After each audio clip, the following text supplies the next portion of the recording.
A service of KIBMradio.com, the Internet's home for an all old-time radio.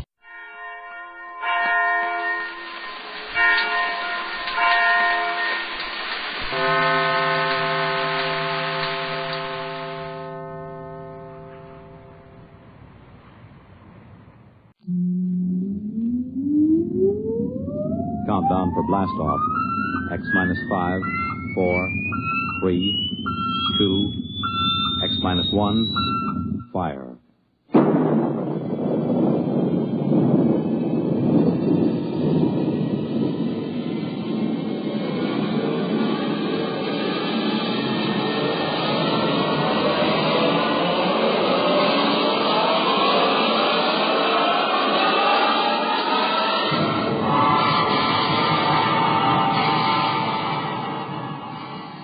From the far horizons of the unknown come tales of new dimensions in time and space. These are stories of the future, adventures in which you'll live in a million, could be years, on 1,000 maybe worlds. The National Broadcasting Company, in cooperation with Galaxy Science Fiction Magazine, presents X minus 1.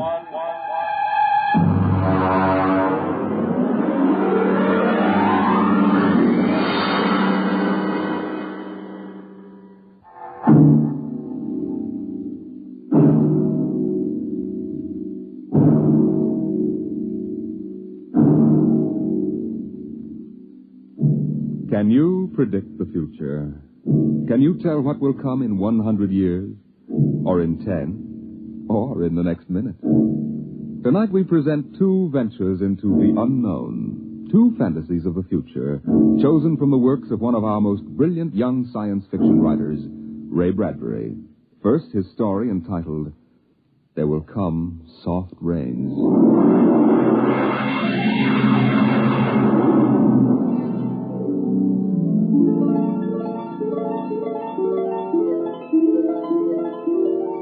The house was a good house, planned and built to be lived in the year 1980.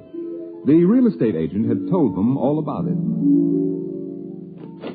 Now, this is the bedroom. Of course, it contains all the latest devices, self-warming blankets, and, there's a brand new feature. Beds, which make themselves. Now, if you just step this way through the library, we can see the latest in talking book recorders, self-building fireplace, self-cleaning robot dust disposal. Oh, these little mouse-like things come out of the wall and take away all the dirt.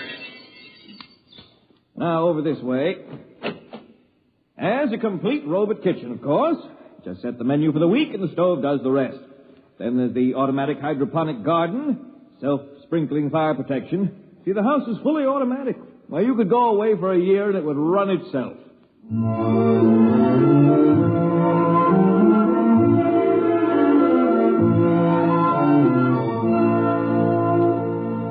And so the family took the house. The man and the woman and the two children. A boy and a girl. And they lived contentedly, enjoying music and poetry and the rich, warm things in life. And the house fed them and slept them and entertained them. It made a good life for them. Until one day, there were 10,000 explosions, and the world shook, and red fire and ashes and radioactivity fell from the sky. The happy time was over.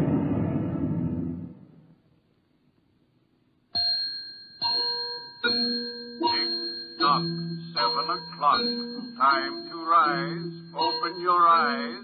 Tick-tock, 7 o'clock, time to rise, open your eyes.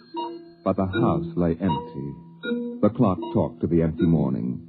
In the kitchen, the stove sighed and ejected from its warm interior 8 eggs, sunny side up, 12 bacon slices, 2 coffees, and 2 cups of hot cocoa.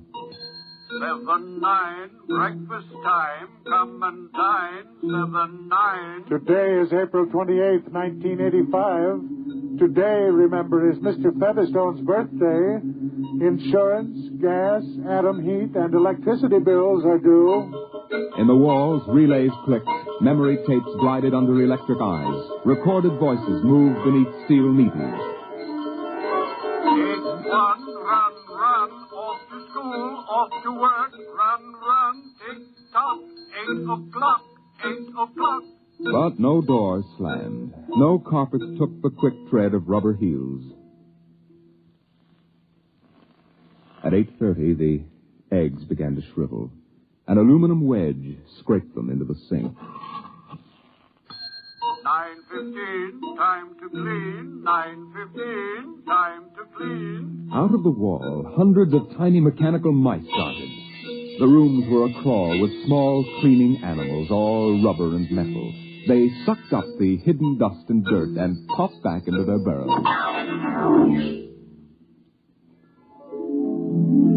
At 10 o'clock, the sun came out from behind the rain.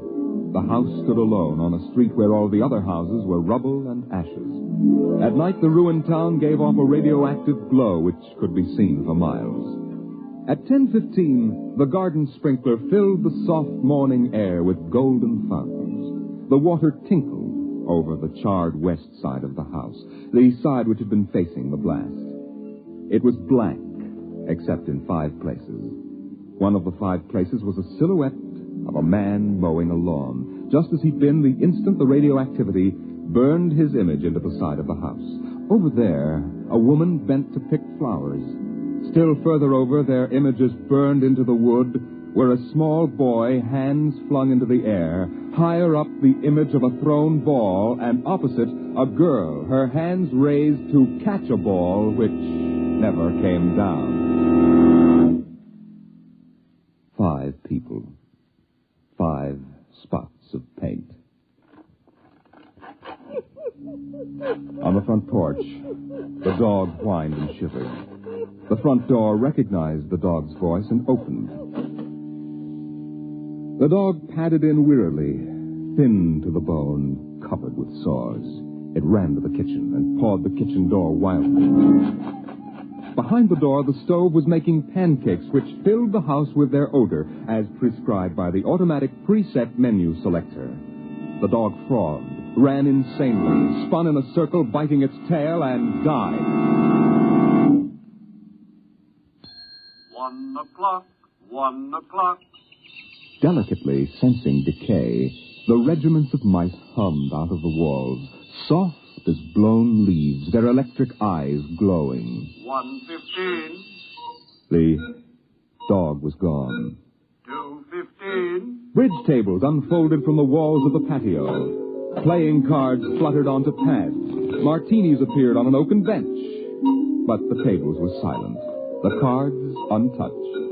5 o'clock, 6 o'clock, 7 o'clock, 8 o'clock, 9 o'clock.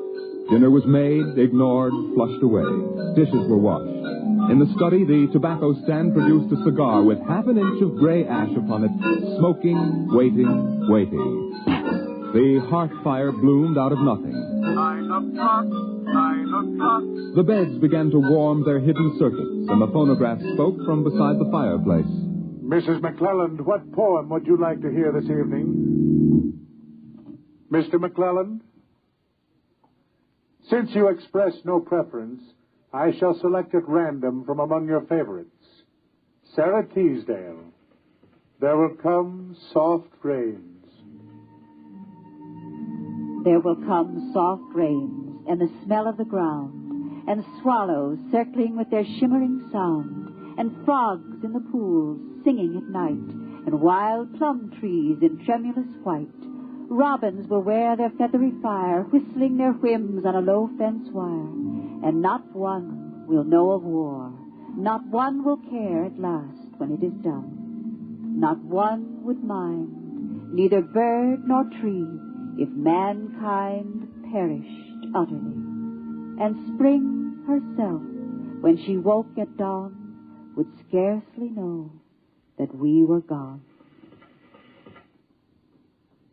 The phonograph finished the poem. The empty chairs faced each other between the silent walls. At 10 o'clock that evening, the house began to die. The wind blew the bough of a falling tree into the kitchen window, smashing it. A bottle of cleaning fluid crashed on the stove.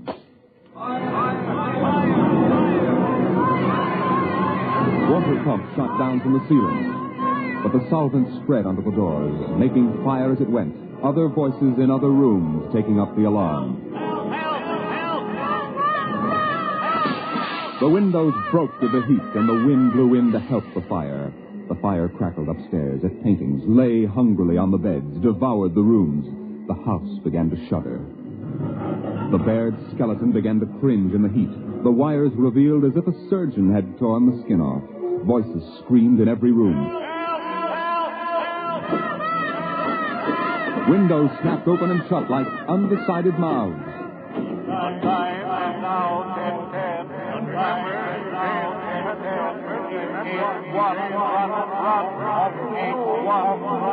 A thousand things were happening at once. Like the interior of a clock shop at midnight, all the clocks were striking, making a merry-go-round of squeaking, whispering, and rushing. In the kitchen, the stove hissing hysterically was making breakfast at a psychopathic rate. 10 dozen pancakes, 6 dozen loaves of toast. Then, there was silence. The film spools were burned out. The wires withered and the circuits cracked. Then the house began to breathe its last. The beams began to give at the foundations. Long cracks appeared in the concrete. The seams were burst from the heat. And finally, with a huge rumble, it crashed into dust and rumble.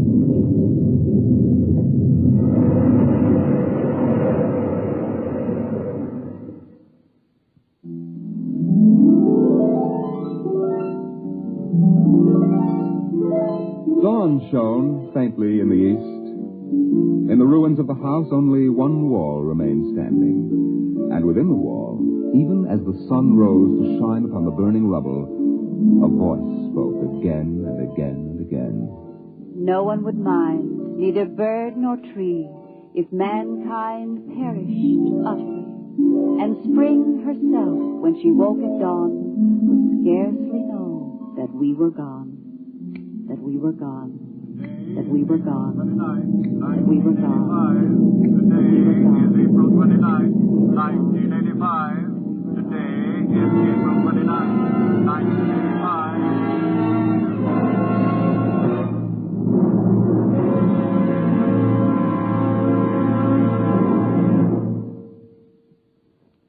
Strange are the uses of providence. Is this how the end will come for mankind, with 10,000 explosions and a flash of radioactive gas? Or will destruction come more subtly, extended to us gently and innocently in, let's say, the hand of a child? Who knows in what manner 0 hour may arrest the world we know?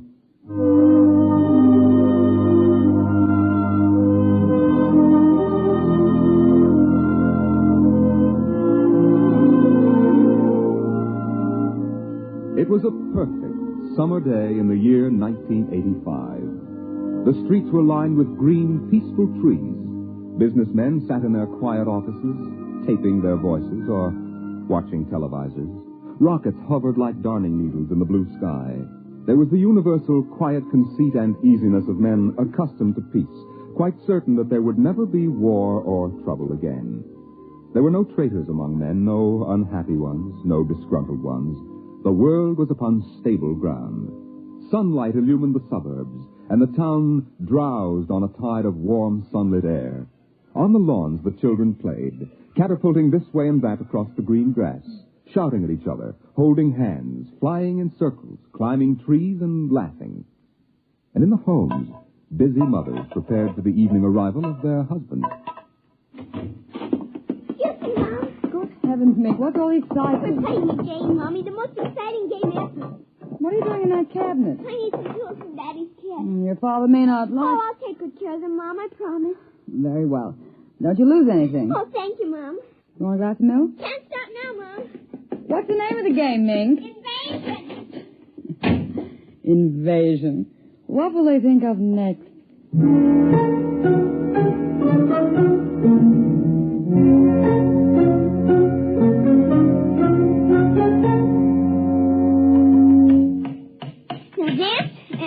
this and this and this. Now put that there and bring that over here. Oh, no, you ninny. Now get back while I fix this. There, they want it this way, see? Here, just let me fix it. Oh, Mink, it's that smarty pants Joseph Connors. Don't let him play. He's 12 years old. Don't worry, I won't. What you playing, Mink? None of your business, smarty pants. I want to play. Can't.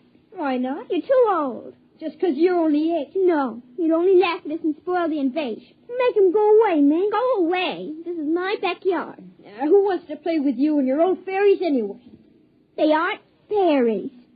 Nuts to you. I don't want to play anyway. Good riddance.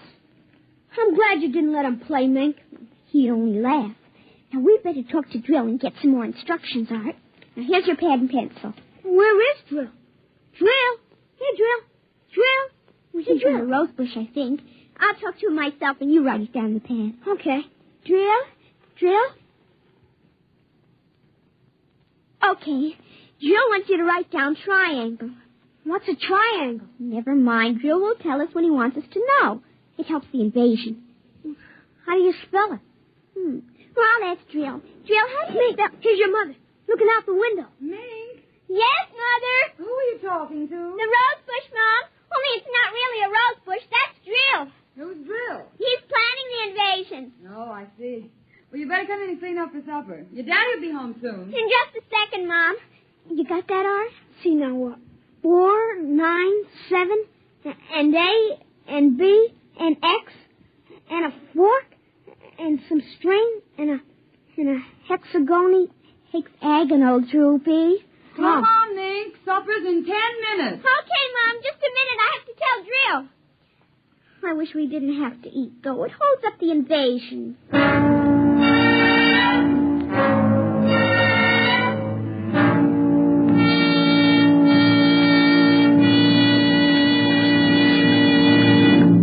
Mink, for heaven's sake, slow down. You'll choke on that soup. I can't, Mom. It's a matter of life and death. What's a matter of life and death? The invasion.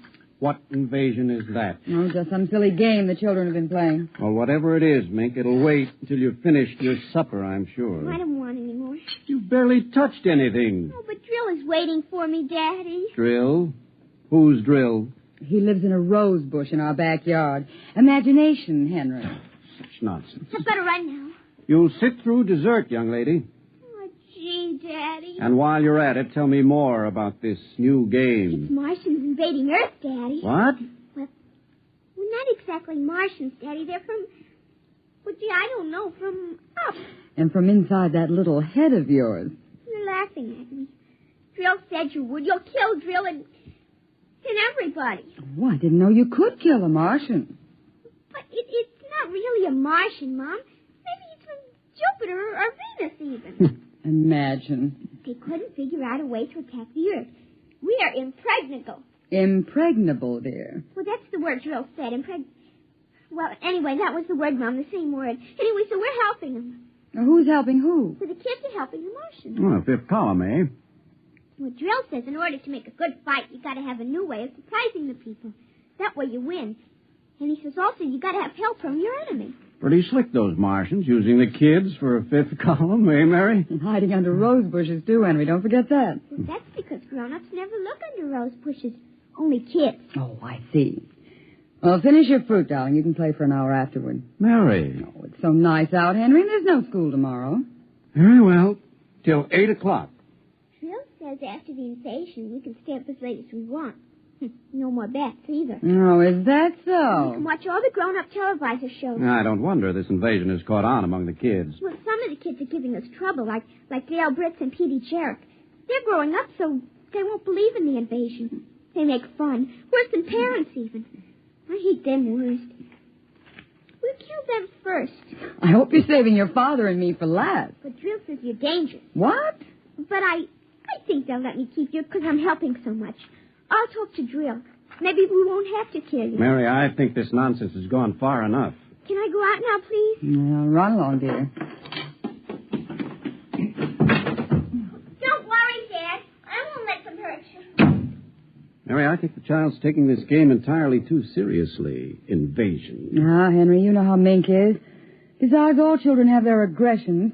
Better to get them out in the open, I suppose. Maybe you're right. I was wondering about bridge with the Jacksons tonight, Mary. All right. But, you look tired, dear. Why don't you sit in the relaxer for a while and get a massage? I'll sew for a while until it's time to... Oh, I wanted to call my sister Helen. Oh, good. Find out when her husband's going to return my golf clubs.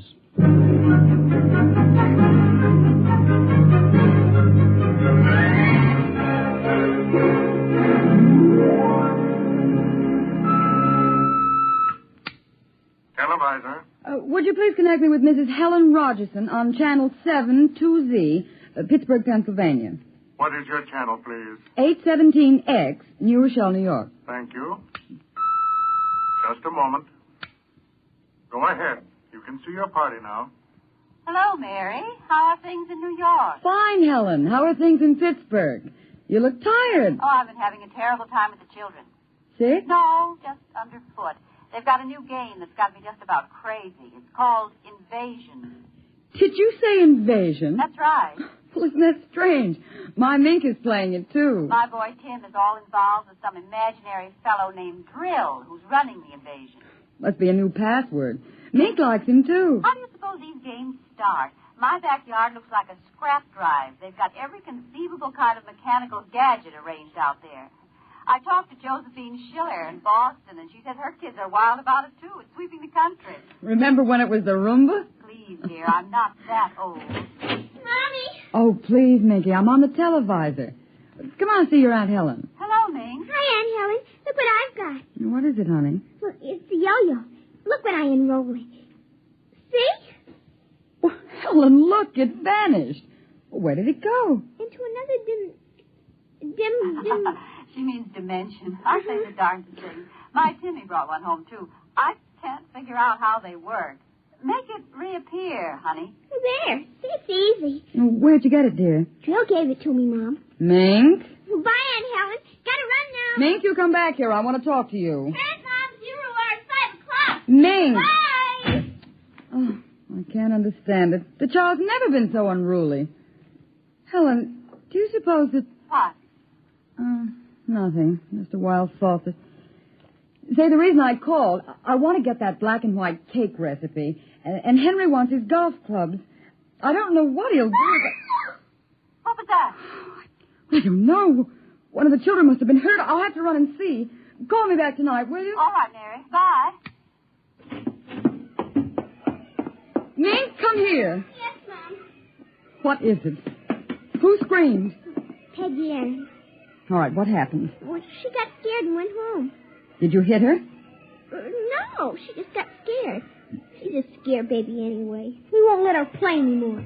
She's getting too old. Now, Mink, tell me why she cried. No, I can't. Mink, you'll answer me this instant or come inside. I've had enough of this nonsense. Gee, I can't quit now, Mom. It's almost 0 hour. Then tell me what frightened Peggy Ann. Okay, she saw Drill. Drill? He almost came through. He was just testing. Through what? Well, those pipes and things we set up. She looked into one of the pipes and screamed. I guess she saw Drill. And no one hit her? Uh-uh. Very well, Mink.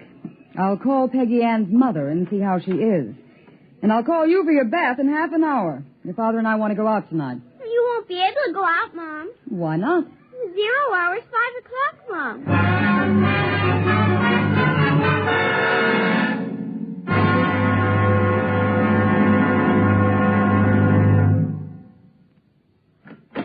Hello, dear. Oh, you home already, Henry? Yes, I thought I'd relax a little before we went to theater. Where's the little one? Out back. Same game? Same game. They've got a stack of pipes and hammers and spoons a mile high out there. Children, why do we have them? Yeah, strange little creatures, aren't they? Even Mink, Henry. She's a part of us, and yet what do we really know about how she thinks and feels? Well, I didn't mean to start a philosophic discussion. Kids are such a queer mixture of love and hate, though. Even normal, healthy kids. They need you and they're dependent on you, and yet they resent that dependence. You sound like a child psychology course I once took. I wonder if they ever really forgive the whippings and the commands we have to give them sometimes. I wonder if we ever forgot them when we were children. Look, I'd like to discuss this with you, dear, but we do have a theater date, and it's almost 5 o'clock now. What's happened to the kids? They're so quiet. When children are quiet, you know there's some mischief. What's that sound? I don't know. Those kids aren't playing with anything electrical, are they? I'm sure they are. At least I Just the same. I'd better go out. Henry. Tell them to put off the invasion. What? Mary, don't get upset. It's just a game.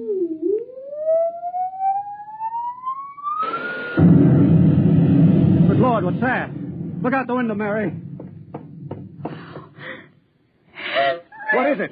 Where are the children? Mary, why are you shaking? What did you see? Henry, quick. Up to the attic. They aren't in the attic. Yes, the attic. Quick. Mary, come back here. Mary! Mary, don't go up. They aren't up there. Mary, you out of your mind? There's no one up here. Quick, shut the door. Lock. But there's nothing up here. What is wrong with you? Mary, come to your senses. Henry, we've got to stay here and hide. What are you talking about? I saw it. Through the window, Henry. It was horrible. What? It is an invasion. For heaven's sake, let's get down out of this attic and talk this over sensibly. I want to find out if Mink is all right. She's all right. I saw her. She was leading them around the corner of the house. Leading who? The kids? Shh. It's nothing. Listen. The front door. They're coming. Good Lord, those kids sound like 50 men with boots on. Not men. Please, God, don't let them find us. Don't let them find us. I don't understand. Who's there? Who's down there? I demand that you answer me. They're coming. The whole house is shaking. Who's there? Be quiet. They might go away.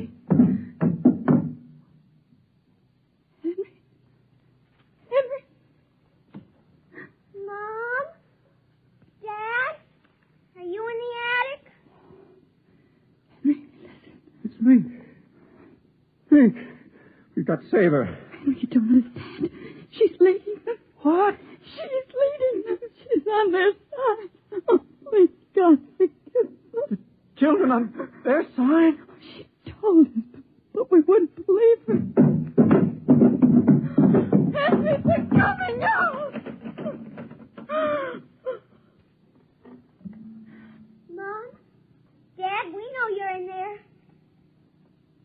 Well, I guess you better melt the lock, Trill. Henry, the lock!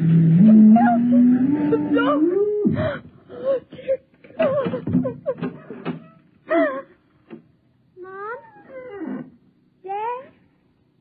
Oh, I see you now. Peek-a-boo!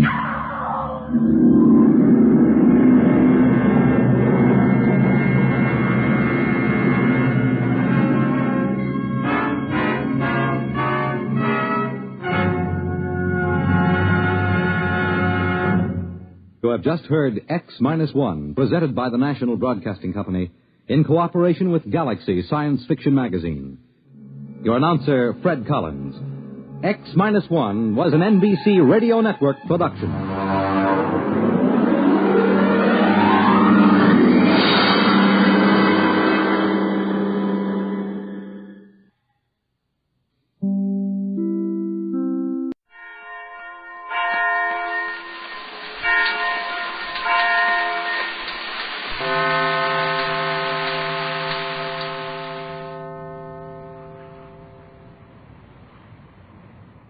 A wealthy and beautiful California woman, Mrs. Patricia Gregory, has spent 14 years searching the world over for her little daughter, Joan Gregory.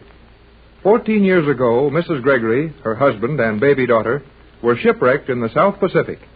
Everyone on board was believed lost except Mrs. Gregory, but she has always felt that her little girl was also saved. This belief has caused Mrs. Gregory to offer a large reward for news of any young white girl found in the South Sea Islands who might prove to be her daughter. 14 years she has waited in vain, but now the story begins in Los Angeles. It is just 12 o'clock midnight. A police radio car is cruising near Mrs. Gregory's home. Car 67 at Western and Slauson, a 5. Car 67 at the service station, Western and Slauson, a 5.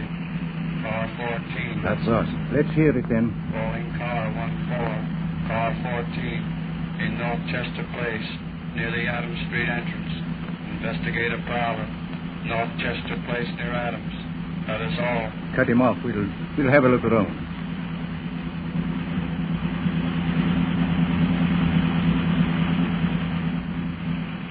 We're right in that block now. Yeah. Slow down. This ought to be it. I thought I saw somebody on that lawn there. That's the Gregory place, isn't it? Yeah. There is something moving there.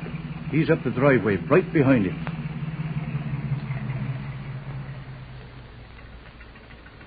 Where you going, buddy? Who wants to know? Hold it right there and I'll show you. Hold it there, kid. I want to talk to you. Hey, why don't you take that flashlight out of my eye so I can see who you are? It's a lot more important that I see who you are. What are you doing here this time of night? Well, suppose you tell me what you're doing here, and then maybe I'll tell... Oh, golly, Whiskers. I didn't see your uniform at first. The cops, huh? Right, the cops. Now can you remember what you're doing in this driveway? Well, I might live here. Ah, you might, but you don't. We got a call on you as a prowler. A prowler? I'm looking for a lady's house. That's not prowling, is it? Well, depends on whether the lady wants you to be looking for her. This is Mrs. Gregory's house. Honest? She's the one I'm looking for.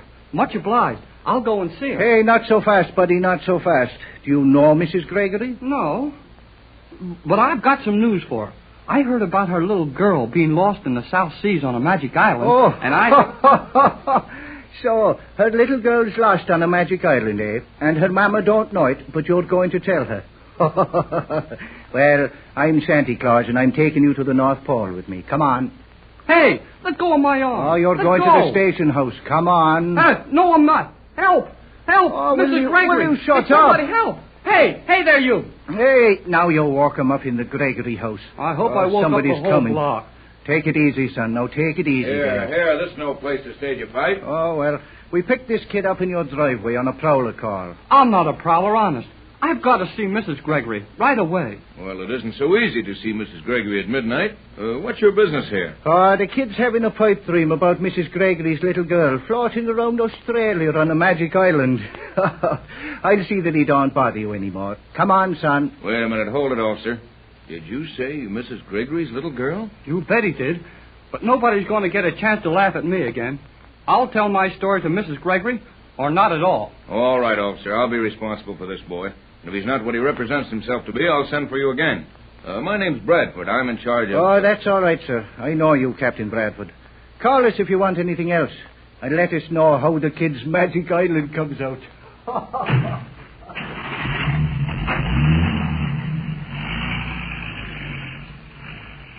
I'm sure glad you came out, sir. He was going to take me to jail. Well, if your story doesn't sound just right, you'll still get a chance to go. Come on up to the house now. We'll meet Miss Gregory. I know she'll want to hear my story, but I kind of hate to get her up at this time of night. Never mind that. Miss Gregory and I were just going out. You go open the door there and go right in. I'll follow you. Go on in, kid. But you ought to go in first. I'll be the judge of what I ought to do. Go on in. Now, straight down the hall to that lighted arch. What's going on, Tex? I thought I heard... Oh. Are you Mrs. Gregory? Yes, I'm Patricia Gregory. Let's go in and sit down, Pab. I'm anxious to get a good look at this young fellow. Say, Mrs. Gregory, your butler is mighty suspicious of me. Butler? I'm sorry, Tex, but you should see your face. Butler. What makes you think I'm the butler? Well, heck, nobody but a butler could act as suspicious of anybody as you do. You're wrong, young man. Captain Bradford is in charge of my affairs. Manager of my estate, master of my yacht, pilot of my planes, and... But hadn't you better introduce yourself? Yes, we'll ask a few questions now, son. You sit over there. Keep your hands in sight. Patricia, you stay near me. Don't be absurd, Tex. What danger could there be? He's only a boy. Yes, and Billy the Kid was only a boy when he had to put extra long handles on his guns to hold the notches. Say, I've had about enough of this. I've got something to tell Mrs. Gregory. Do I get to tell her or don't I? Of course you do. Keep quiet, Tex, and let the boy talk. Thanks, Mrs. Gregory. Well, My name is Jerry Hall. This afternoon, I picked up a radio message on my shortwave set on a band I'd never heard anything on before. Somebody was talking in funny broken English and said that an old sailor was very sick in a hospital somewhere near Honolulu. I guess he didn't say. There it is again, the same thing. Wait, Tex. Go on, Jerry. Well, I guess this old sailor was so sick, he didn't know what happened to him. He was raving about how he'd escaped from a magic island in the South Seas and about a beautiful little white girl that was living there with some strange people. Well, I read all about your little girl being lost in the shipwreck when she was a baby, and I thought that, well, that is... Gosh, I guess it sounds kind of foolish when I try to tell it. No, it doesn't, Jerry. It isn't foolish at all. And Captain Bradford and I are leaving tonight within half an hour, sailing on my yacht. And we're going to find out all about that old sailor and his story. Well, I've been reading all about your little girl ever since I could read. Is it true that you were shipwrecked in the South Seas, just like the stories say? Yes, Jerry, it's all true. We were wrecked in the South Pacific when my little girl, Joan, was only a year old. Her father was lost, and of course, everyone else thinks my baby was also, but somehow I've never quite given up hope that someday I'd find her. And we've chased all over the world to see girls that people show to us to try and get some of the money Mrs. Gregory offered. But they never are the right one. Well, how could you tell your little girl? I mean, if it really was her. Joan had a tiny birthmark, a little star-shaped scar on the back of her neck. Joan. Gee, that's a pretty name. Joan. I'll bet she'd be pretty, too. Maybe almost as pretty as you are, Mrs. Gregory. Thank you. There you are, Tex. Jerry's a bright boy. Yes, his eyesight's all right, I'll say that. We've got to go. You see, kid, we heard the same thing on the shortwave that you did. We're sailing just as soon as we can get to the harbor. Boy, that's slick. Will you take me with you? Will we do what? Take me along, will you? Oh, please. Why, Jerry, we couldn't do that. We hardly know you. And you're so young, you can't be out of high school yet. Well, I know my dad would let me go. And I know a lot about boats and aeroplanes and radios and all that sort of stuff. And I'd work hard on the yacht and... Oh, golly whiskers. How about it? Not a chance. Out of the question. I'm sorry, Jerry, but it just wouldn't do. Beg your pardon, madam, but the car's at the door. Everything is quite ready. Baggage loaded. Thank you, Johnson. We'll be out in a moment. Very good, madam. Now, Jerry, I'm afraid we'll have to say goodnight to you. It was sweet of you to come and tell us about your radio message. Won't you let me give you... Oh, no, thanks, Mrs. Gregory. It was fun for me. You see, I've dreamed about finding your... Oh, well. Good night. I hope you have a lot of luck. Thanks, good night, Jerry. son. Good night. Oh, say, I was just thinking, if he could only let me go, I'd telephone my dad. He'd let me go when I tell him how nice you are, Mrs. Gregory. Oh, Jerry, you're nice about this, and I would like to take you, but it wouldn't do, would it, Tex? Sorry, kid, but it just isn't in the cards. Boy, I'd sure like to see that magic island. The broadcast said there was something mysterious about it. How ships tried to sail up to it and couldn't, and that it was big but invisible. He gave the exact position. It might be true. Afraid not, Jerry. We've sailed through there on 2 steamer lanes. There isn't an island the size of a watermelon that isn't on the chart. Well, I guess I'd better go now. I'll see you to the door. Are you afraid I'm going to take something? No, but I'm going to take something. Something to remember you by. Open the door. Go ahead. Open it. Gee whiz. That flashlight nearly blinded me. Sorry, but we like to take pictures of the people who come to see us at midnight, and we like to know when they open our door, too. But when I came in, I opened the door myself, and nothing happened. And I had the flashlight shut off. Now go on, kid. Get out. Oh, I'm sorry I bothered you, sir. Good night. Tex, why were you so rough about sending him out? I just got an idea. That boy's smart. He could have broadcast that message himself just to get a trip to the islands with us. I suppose so, but I do wish we could have taken him. Well, it might have been wise at that. And I could have kept an eye on him till we ran the story down. Oh, well, forget it. Hurry, Tex. Johnson's waiting in the car, and Jameson will lock up until we return.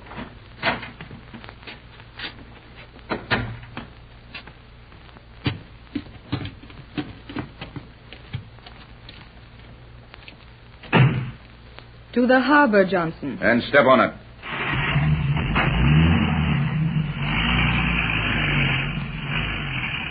Johnson. Oh, Johnson. Yes, madam. We're awfully crowded back here. Couldn't you find room up front for this roll of steamer rugs? I tried to put the roll up here, but he wouldn't have it. Who wouldn't have what? The young gentleman inside the rug, sir. Huh? Say, Pat, there is somebody inside this roll. And I can guess who it is. I didn't think you'd find me till we got to the boat. And then maybe you'd take me with you. I ought to wring your neck. Now, Tex. Oh, I know, Patricia, but... Gee, Mrs. Gregory, that's an awful pretty name, Patricia. Oh, now, look. I'm plenty big enough to go with you. And we'll telephone my dad from the dock, huh? How about it, Tex? Nope. Oh, now, Tex. No. You got her on Miss Gregory all right, Jerry, but you can't do that to me. Oh, no, sir. I wouldn't try to get around you. I can see that nobody could do that. You're too smart. But I would like to sail with you. I could learn a lot from a man as smart as you are, Captain Bradford. All right, you win, kid. Golly whiskers! To the harbor, Johnson, and step on it.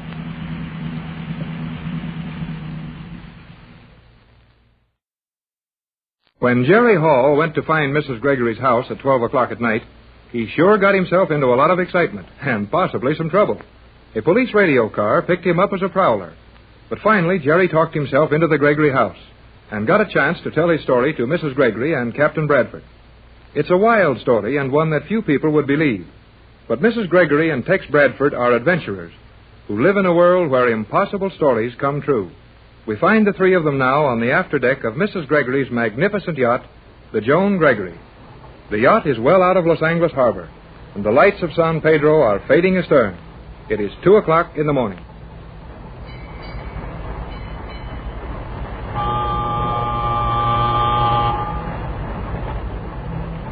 Golly whiskers. We're really on our way to find the magic island. Not much magic in a wild goose chase like this. Now, Tex, let Jerry talk.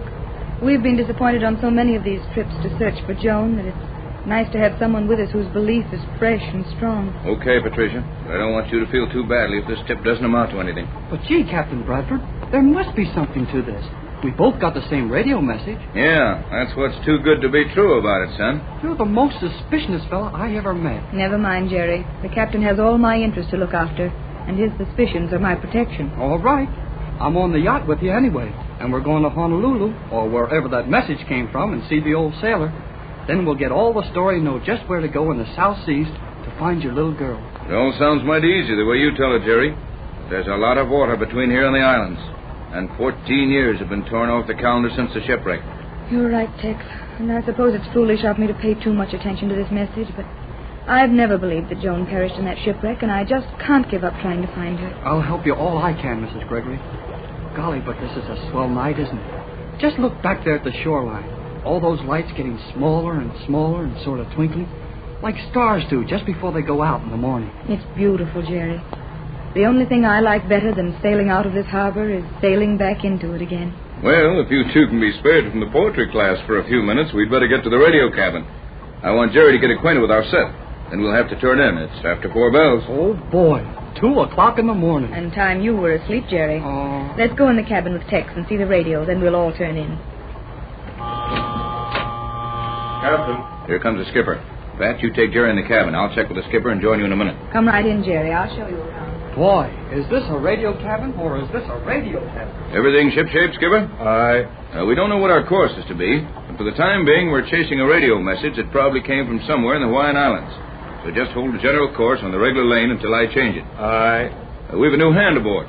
He'll help me with the radio. I'll fix it with Sparks, and he can split a watch with you. Aye.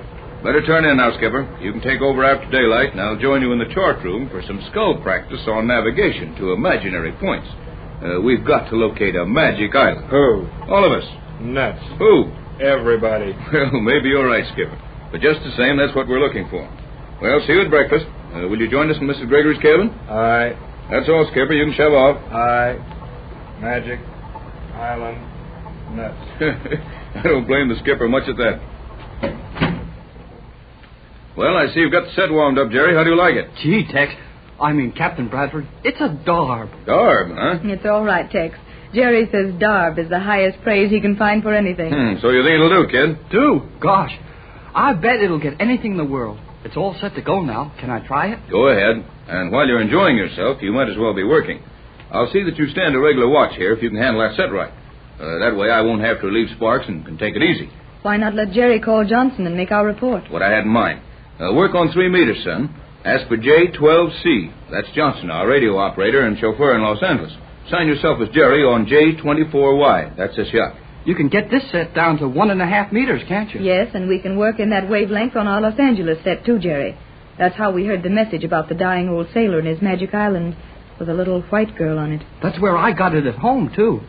Gee, you know, Dad and I thought we had the only set in the country that would work on 1.5 meters. Yes, and we thought we were the only ones. You and your dad must know something about radio to build a set like that one. Funny, too. Well, no funnier than you having one. You see, my dad has studied radio all his life. He doesn't have to work anymore and just plays with it all the time. We can send on 1.5 meters, too. Yes, I thought you could. Why, Tex, what do you mean? Oh, I know what he means.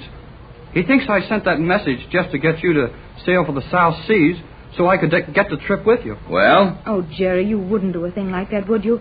Knowing how much it means to me, how badly hurt I'd be if we made this trip and didn't find any trace of the little white girl. I wouldn't do that for anything in the world, Mrs. Gregory. Okay, son, we'll let her go.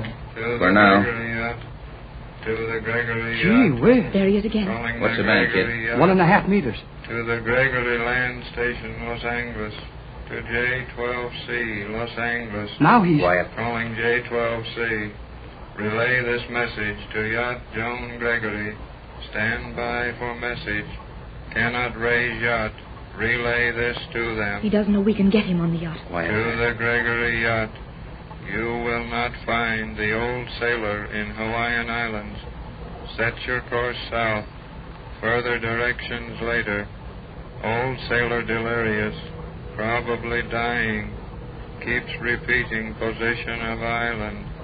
Says his diary will tell you white girl living there. Island position. Latitude 29 degrees south. Longitude 124 degrees, 30 minutes west. That is all. Repeat to Gregory Yacht. Repeat to Gregory Yacht. Gee, the same thing. Tex, the position was the same as given before, and the old sailor keeps saying there's a little white girl on the island. Yes, yes. What are you doing, Tex? Checking my directional beam finders. We've got to know where those messages are coming from. There's something wrong with them, all right, or they'd be signed. Why would anybody send a message without signing it, if they were honest? Maybe they haven't got a licensed station. Yes, here we are. He wasn't on long enough for me to get a very long curve on the graph for calibration. But one thing is sure. That message did not come from the west, north, or east. Then it had to come from the south. Yes, recording directional receiver shows only direct impulses. And the only place it was disturbed by those beams was through about a 60-degree angle to the south. That's awfully broad, Tex. If the sender is any distance from us, that angle could spread out to cover thousands of miles of ocean. I know it. But it's 10 to 1 that Johnson got it, too. We can check with him later. You and Jerry stick with this set to pick that fellow up if he comes on again. I'm going to change our course. We're heading south right away. Oh, Jerry, I'm so excited and encouraged about it all. Me, too. Gosh, even Captain Bradford seems to be taking it plenty seriously now. That's what makes me so happy. Tex has been through a lot of these things with me. He doesn't believe wild stories very easily. So when he gets excited, it looks as if we had a chance to accomplish something. I've got a hunch we're going to find your little girl, Joan, all right. But what kind of people could she have been living with? I mean, on this island, that wouldn't let the world know all about it before this. There are so many things that might have happened, Jerry. But if we really do find a little white girl on this island, and it is Joan, I won't care about anything else. Well, when you have time, and if you want to, Mrs. Gregory, I wish you'd tell me the whole story of the shipwreck. I mean, just where it happened and how you were saved when everyone else was drowned. And what made you think your little baby was saved? Of course I will, Jerry. And I'll start right now. We'd been in a terrific storm for days.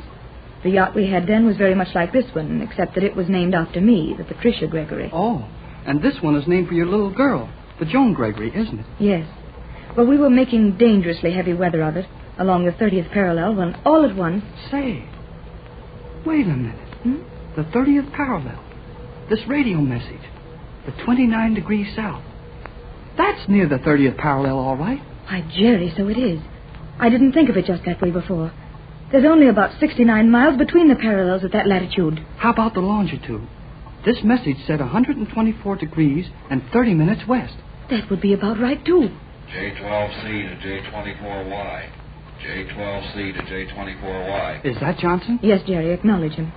Hello, J12C. Jerry Hall for Captain Bradford on J24Y. Go ahead, J12. Go ahead. Never heard of you, Hall. We'll talk only to Bradford. Can you beat that? That guy drove us to the boat, but he never heard of me. I'll explain it to him, Jerry. Let me have the microphone. Hello, Johnson. Hello, J12C. Patricia Gregory to Johnson. Jerry Hall is okay. He's the boy we brought with us. Tex is out on deck. Jerry authorized to do relief watch on this set. Confirm receive that. Okay, Mrs. Gregory. Okay, work with Jerry Hall on J24Y. Better get Captain Bradford in cabin for this message. Have important relay for you. That's what we heard direct, I'll bet. Oh, here's Tex now. Tex, Johnson's calling. Wants you to take over for this relay. Okay, J12. Bradford, go ahead, Johnson. Relay of message just received. Logged it on 1.5 meters. More about the old sailor and his island. Position repeated, correct as given before. Break, J12. Break it, Johnson. Okay, J12. We got it direct. Now check your directional graph. Get me the best line you can on it. I'll hold the set open. Checking graph now. We'll report when finished. Now we'll have something definite to go on when we want to set our course. Good old Johnson is always on the job. And his instruments are really better than these portable ones. Maybe so, but, well, I don't understand how we can localize that radio beam better than you can right here. He can't, but he has a chart exactly like this one, in front of him at this minute. And when he gives me his reading, I log the line of it right here. Then extend the line I have from our reading, and the point where those lines cross should be a pretty accurate location for the radio transmitter we're receiving those messages from. Beam falls in Zone 1-8. Zone 18 south. 18 south. Zone 18. 18 south. Okay, Johnson. Stand by. Now, can you get at your figures pretty close to it? If we were farther from Johnson, the angle would be better. But Tex should hit it fairly well. By George, there it is. And those lines cross almost on the 30th parallel. Golly whiskers. 30 degrees south. And the message said the Magic Island was 29 degrees south. Nobody said anything about a Magic Island. Oh, Tex, let Jerry call it anything he wants to. If we can only find it and my little girl is still alive. Don't say if, Mrs. Gregory. We're going to find your little girl, Joan, on a Magic Island.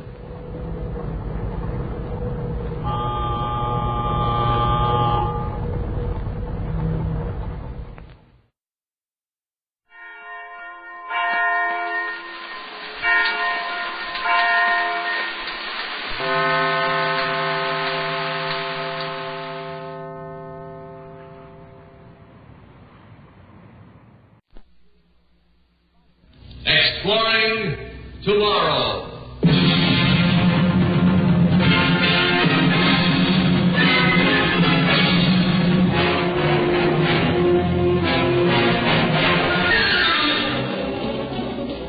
And now here is your guide to these adventures of the mind, the editor of Astounding Science Fiction magazine, John Campbell, Jr. We all believe pretty solidly that sooner or later almost any problem you name is going to be solved. So, apparently all you'd have to do is just sort of stand by, and if you could wait, it would be solved for you. I don't think that works right. There's another thing to consider. Exploring Tomorrow is presented by the Mutual Broadcasting System in cooperation with L&M, today's most exciting cigarette. L&M smokes cleaner, tastes best. Live modern. Smoke modern L&M. The Kraft Foods Company, makers of delicious new Kraft jellies and preserves.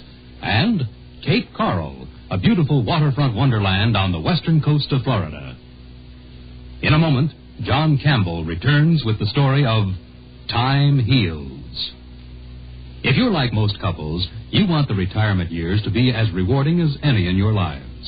Years to do all the things you put off while the children were growing up. Well, those years can be rewarding if you start saving now. And the simplest way to save is by joining the payroll savings plan. Here's how it works. First, decide how much you want to put aside each week. Then, this amount is automatically set aside from your paycheck each payday and put into United States savings bonds. Today, Series E bonds are better than ever because the interest rate is higher, 3.25%, and because the maturity is under 9 years. Now you can get more faster. So make sure your retirement years are happy ones. Join the payroll savings plan where you work today. This message is brought to you as a public service.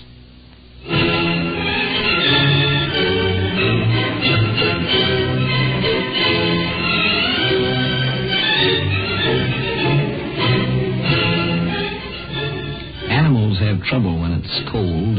Of course, they grow warm fur. Human beings have gotten around the problem of having to grow that fur and not being able to get rid of it in the hot weather by using clothes instead. Now, that solved that problem very neatly. Of course, it did bring in the different problem of having to make clothes and having to figure out ways of raising cotton or wool. You know, when you do solve a problem, sometimes it involves setting up a complex thing to make the solution, and that may be a tougher problem than the problem you started with. Let's consider a fellow who tries walking out of time when he has a problem. Our last night together. Oh, I don't know, Dorothy, not necessarily. I might come out of that time field a year from now. Or 50 years from now, when I'm old and tired and ugly, and you'll still be young. No, I think I'd rather you waited at least a century. The traditional period in Elf Hill, I believe. But, Jim, let's stop pretending to be so calm and gallant. There are only the two of us here. Let's just curse our luck for the vile thing it is. There's also the champagne here. Mustn't shock the champagne. I'll open the next bottle. Oh, but you have to be flip every minute, even now. Tomorrow you won't be Jim Hart, bright young advertising executive, wit wolf, an idol of Manhattan's more high-priced intelligentsia. Tomorrow you'll be frozen in a block of frozen time. Can't you let down the mask just for tonight? But you see, my dear, there is no mask. This is me. I dare not admit anything else. I'll get that champagne. Oh, forgive my choice of music. Childish, perhaps, under the circumstances, but I'm entitled to a little melodrama, am I not? After all, this is literally a life and death proposition for me.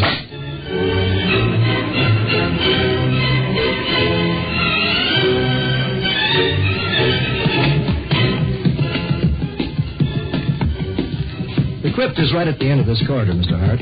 Pretty far underground, aren't we, Doctor? Yes, besides being way off upstate. It's in case of, atomic bombs, rising sea level, whatever might happen. After all, this place may have to last for a century. What's your trouble again, Mr. Hart? Inoperable cancer. My family physician said I'd be dead within a year, unless a cure can be found. And that, of course, is what the crypt is for. Someday a cure will be found. Until then, you will lie here, snug, safe, unchanging, not even conscious of time passing in the outside world. Time heals all wounds, they say. And time is what we have the most of here. This is it. Just step up on that platform between those field coils. I'll flip a switch, and the next thing you know, you'll be in the future. Good enough. Mr. Hart, I was wondering if you have any last messages or... No, I said all my goodbyes yesterday, such as they were. I've had the sense to keep myself legally and emotionally unattached. Well, that should certainly give you an advantage over most of our patients up there in the future, whatever the future is like. Good luck, Mr. Hart. Thanks. But we needn't be so theatrical. You may need luck more than I, Doctor. Here goes, then. Goodbye.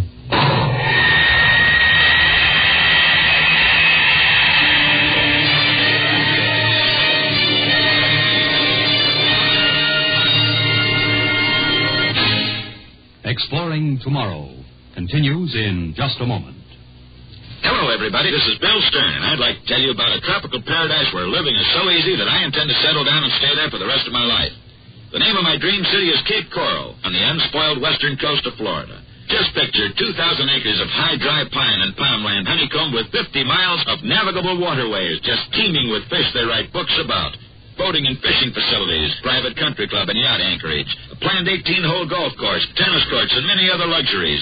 You can buy a large 80 by 125-foot home site for only $990. Only $20 down and $20 a month and live here like a king on a retirement budget, or purchase now for possible profitable resale later. The complete Cape Coral story has been compiled for you in easy-to-read literature. It's yours free of charge. A postcard's all you need. Send it to me, Bill Stern. So long for now. I'll be seeing you at Cape Coral, Florida. To get your free literature, write Bill Stern, Cape Coral, Post Office Box 230, New York 18, New York.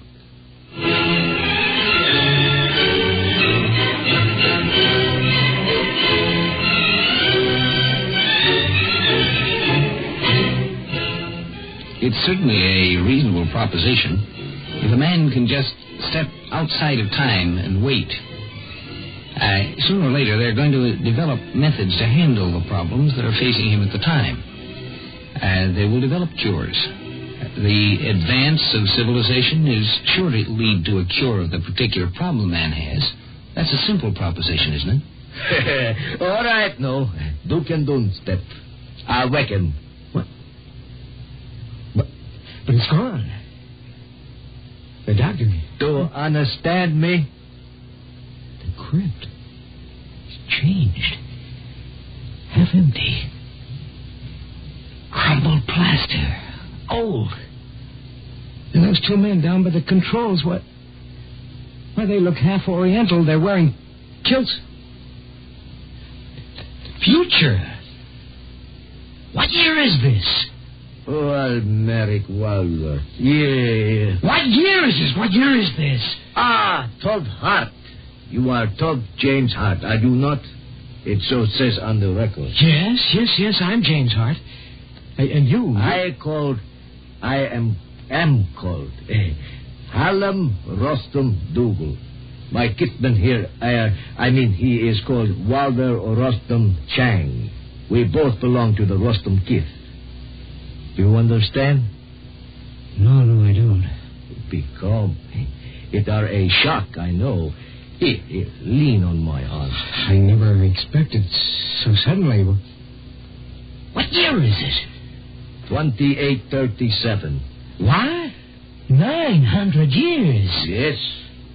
There were dark ages and upheavals, and then during interplanetary era, the mechaniclastic government did not wish. But be assured, Tough Heart, we are friends. Can you cure me? Oh, yes. We have a quick and easy cure for your disease. A synthetic virus which attacks only cancer cells. A month or two in the hospital, and you will be well again. Well, that's good to know. That was the whole reason for my junket after all. 900 years. I suggest we all go up to the surface now. The clinic is nearby. All right. Say, how do you happen to speak my language and your friend here doesn't? Natural wise. Language changes in 900 years. Walter asked I should come interpret until you have learned modern speech. I am a linguist at Interkith Treaty Foundation. Most especially, I have studied the Old American language. Old American?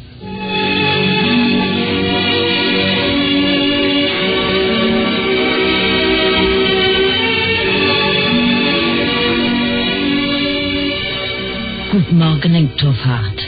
I am your new nurse. Well, hello there. Tough Heart.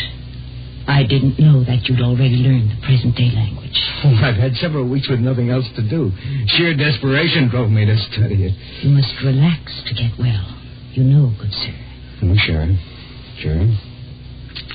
Sunshine, fresh air, books, music, that's it.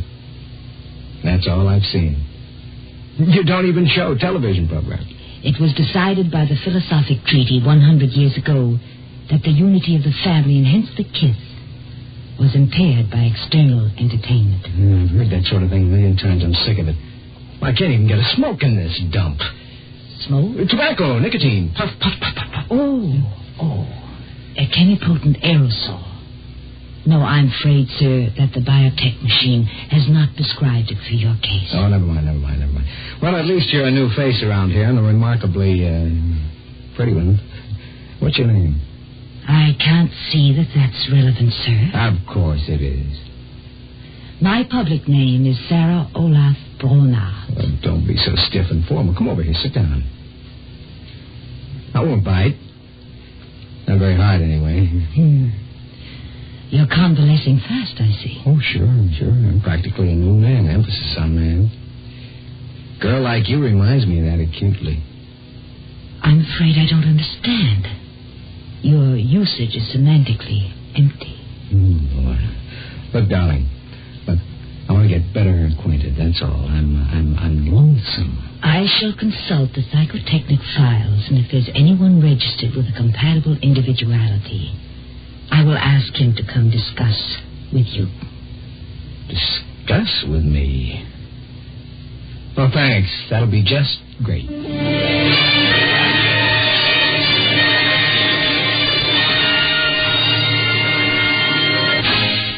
Exploring Tomorrow continues in just a moment.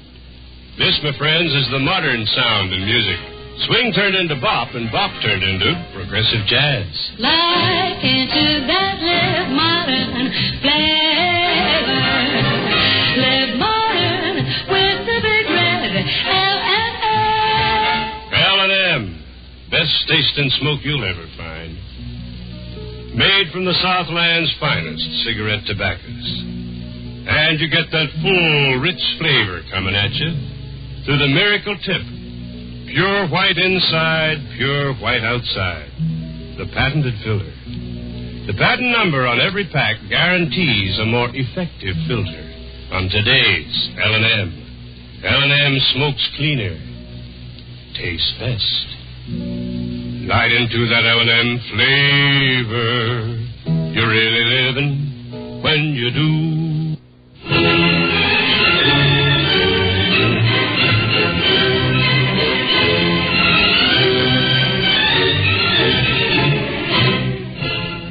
Yes, it's a simple proposition that if you just wait around, they'll find a cure for your problem.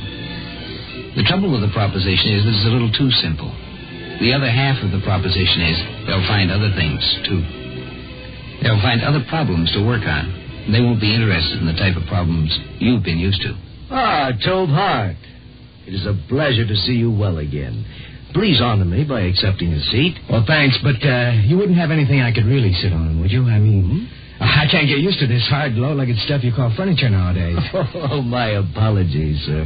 I imagine one does need a lifetime to become habituated to a complex of postures. Oh, well, forget it. It's a nice place you've got, Tobe Allen. Well, pardon me, sir. One friendly word of advice. It is considered rude to compliment a man on his home. That's why I've come to you, Mr. Tobe Allen. Look, you've studied the history of my own period. You may be able to help me. The rest, they're very polite, but I'm frozen out. I just don't fit in. Everything I do seems to offend somebody, somehow. You feel yourself isolated? Well, I made my own way in the 20th century. I had friends. At least I knew a lot of people. I knew my way around. I was well-to-do. Here I'm living on a pension out of the charity fund. I'm not invited anywhere because I don't know how to behave. Your conversations, your ceremonies bore me stiff anyway. It was politely explained to me that I haven't a good enough heredity for any kids to consider me as a marriage prospect. What did you take me out of the crypt for? Why did you cure me if I'm to hang around here doing nothing for the rest of my life? Oh, please, Tobe Hart, relax. I beg you. Well, give me something to do. Just give me something to do. I'll prove myself. I can start with some simple job, work my way up, study, learn. I'll show you what I can do if you just give me a chance.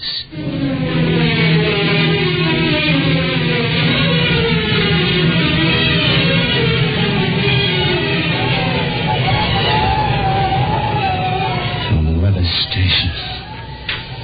From the one-man crew of a weather station on the Greenland ice cap. Supply rocket once a month, and I give them all my reports. They try to make conversation. Well, what is there to talk about? All the snow I've been looking at. What the beautiful aurora up there in the night sky, the half-a-year night sky. Oh, sure. I'm sure they would discuss the aurora according to the soundest aesthetic semantics. Hey, shut up, you cracked in the sky.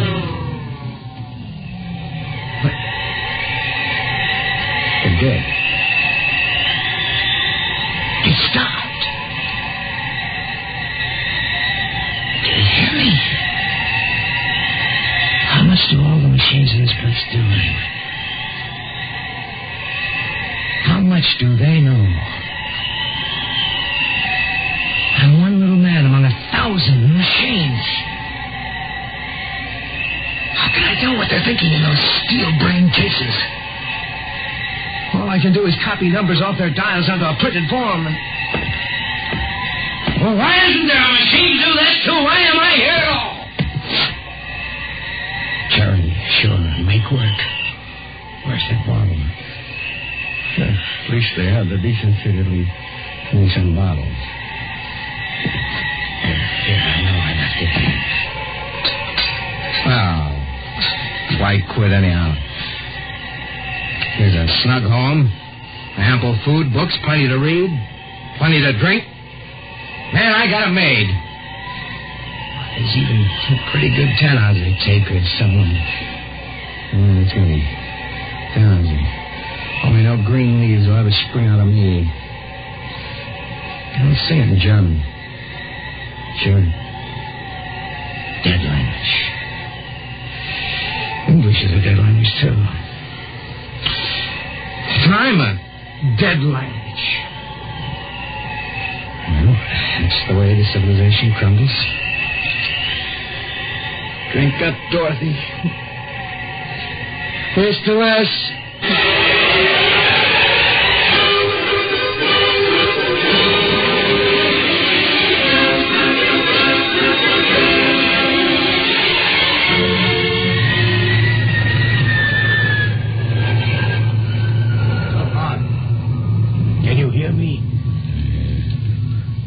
Doesn't move. He doesn't move at all, nurse.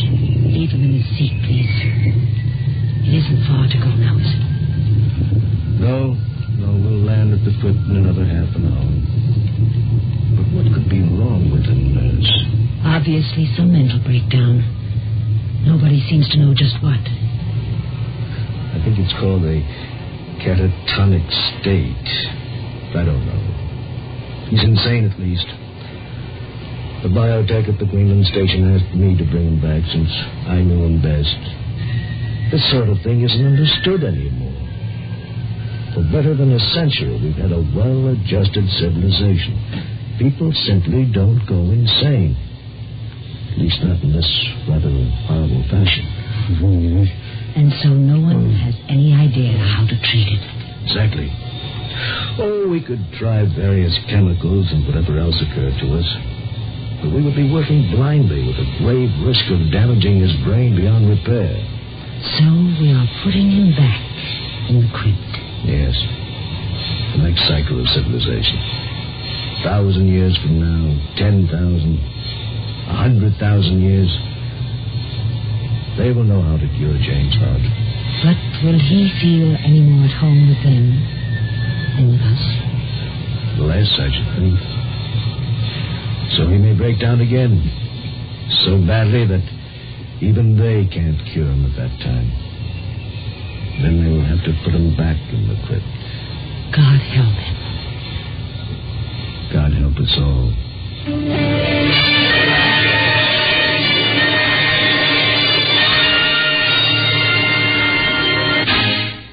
John Campbell returns in just a moment. Remember how Grandma used to boil jellies and preserves on the stove in the kitchen? What a wonderful aroma. But you know that wonderful aroma was really flavor boiling away. And lots of folks still boil flavor away when they're making jellies and preserves. Not Kraft. Kraft jellies and preserves are cool cooked at temperatures way below boiling to keep the flavor many others boil away. That's why Kraft jellies and preserves have that true fresh-picked flavor. A flavor you can add to your favorite foods. There are so many ways to use these fresh, delicious flavors, such as a mouth-watering strawberry coffee cake. It tells you how in the free recipe folder. Flavor magic for your favorite foods with Kraft Jellies and Preserves.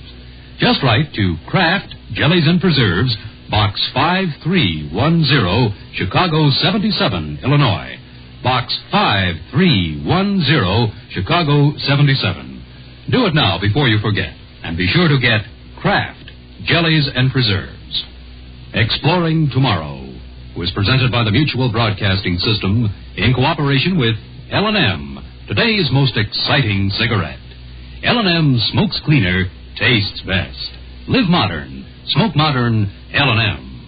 The Kraft Foods Company, makers of delicious new Kraft jellies and preserves. And Cape Coral, a beautiful waterfront wonderland on the western coast of Florida.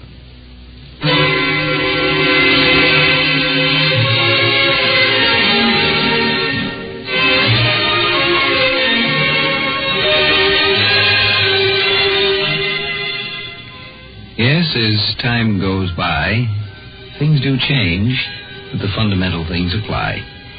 And the most fundamental of all, really, is you can't walk out on a problem and just let it take care of itself. By the time it gets taken care of, it's ready to take care of you, but good.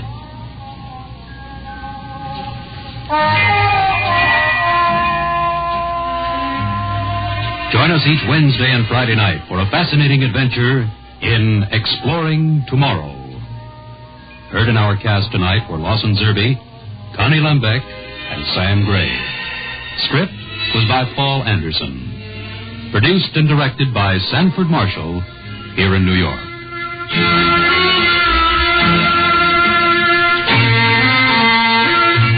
This is Mutual, the world's largest network.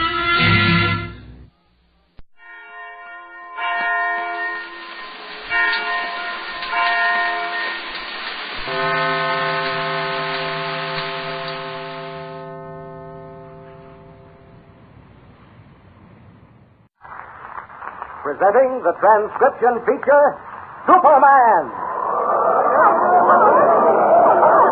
Look, it's a bird. It's a plane. It's Superman.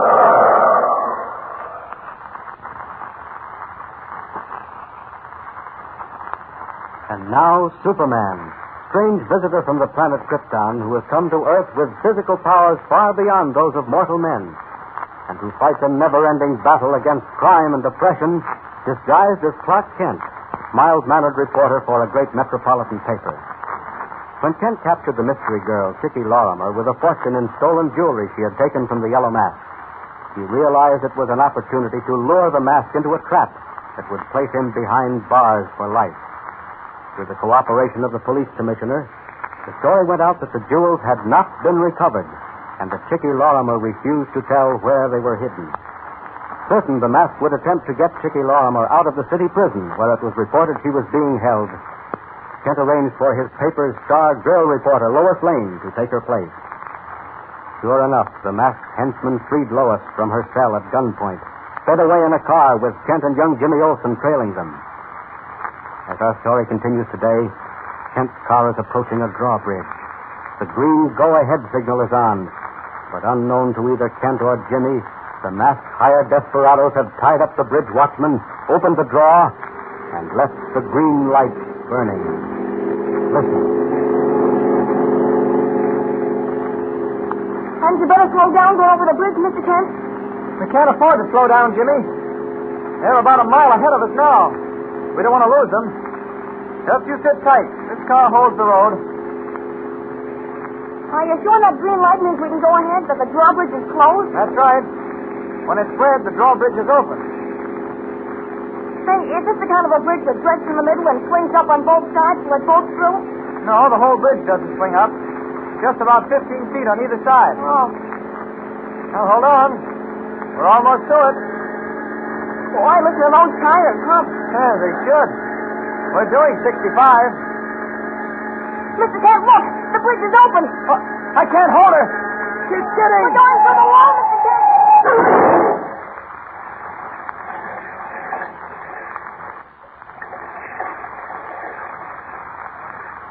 Crashing through the iron guardrail, the car plunges to the swirling river below, with Kent and Jimmy trapped behind its closed doors. For a moment it bobs like a giant black cork on the angry water, then sinks beneath the surface. In the meantime, another car pulls into the driveway of a tree-shaded house, where dim lights flicker behind drawn window shades.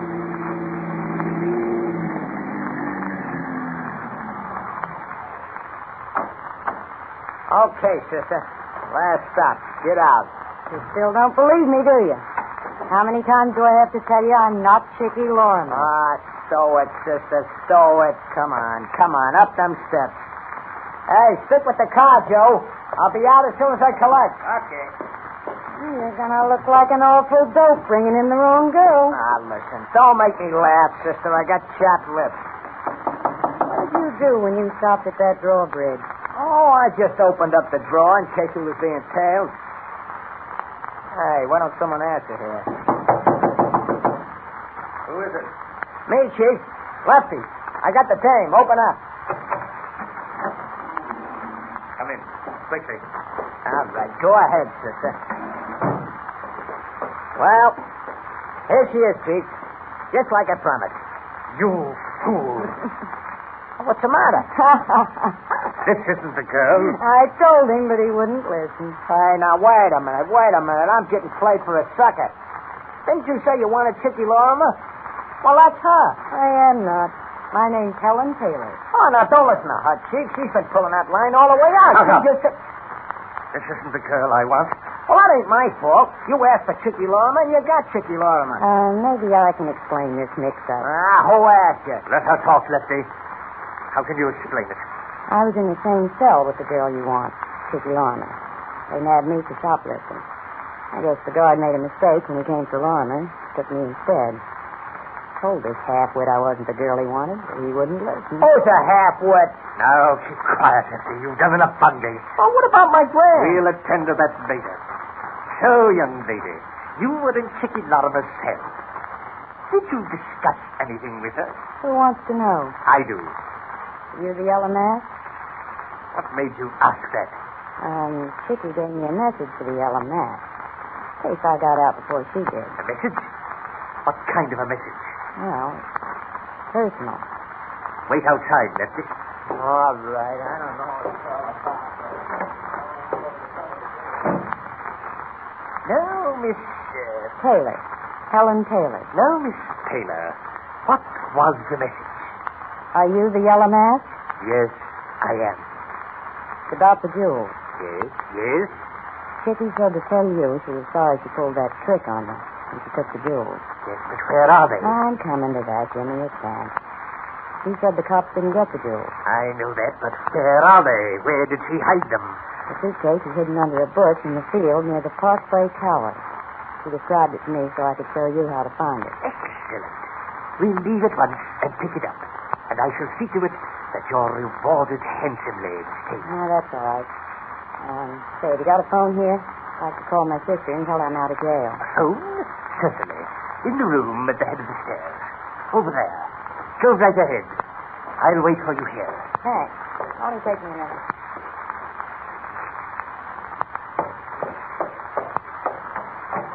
That's it. Yeah, Chief? Quiet. Come in. Tell me, what happened at the city prison? It was a cinch. I told him I was the Lorimer dame's brother and wanted to talk to her. They brought her out. I pulled the gap. Nobody made a move. It was a pipe. They let you walk out of there. Nobody stopped you. I tell you, I strolled out of there like I was walking in the Easter parade. There's something wrong here, Lefty. Stay where you are while I listen in on this telephone extension. Hello. Hello, is this police headquarters? Yes? I'd like to speak to Commissioner Malone. Quickly. It's Lois Lane. All right, hold on a minute. Lois Lane. I thought she looked familiar. You were right, Lefty, when you said that you were being played for a sucker. They're trying to play us both for suckers. But the game isn't over. Not by a long shot. In fact, Lefty, it has just begun.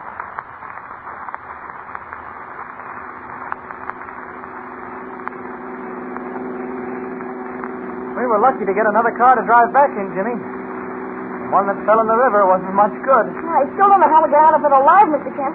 I don't remember anything that happened after the car steered off the bridge. Why, you bumped your head on the steering wheel. But how did you get the door open underneath the water? Why, it flew open by itself. Oh. And you think it was the yellow mask who fixed the drawbridge? Well, you heard what the watchman said. If it wasn't the mask, it was one of his men. Oh, why didn't we go and look for them instead of coming back to town? Because we didn't know where to look. Oh. Anyway, if Lois followed instructions, and I'm sure she did, the mask will walk into the trap we set for him. We'll stop off here at police headquarters and see Commissioner Malone.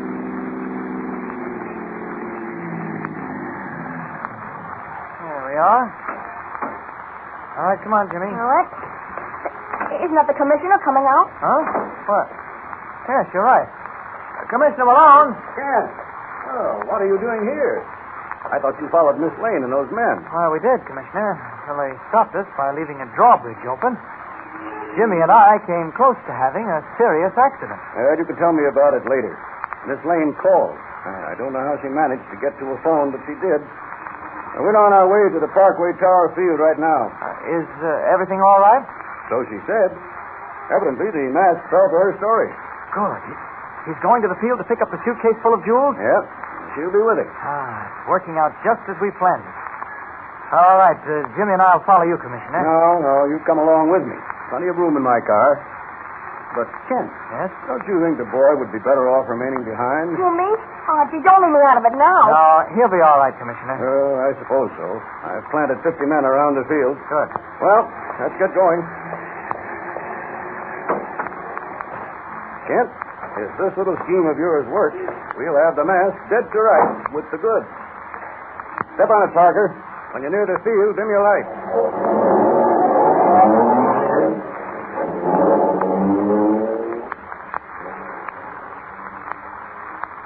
Crouched in the darkness, Kent, Commissioner Malone, and Jimmy Olsen wait for the yellow mask to walk into the trap.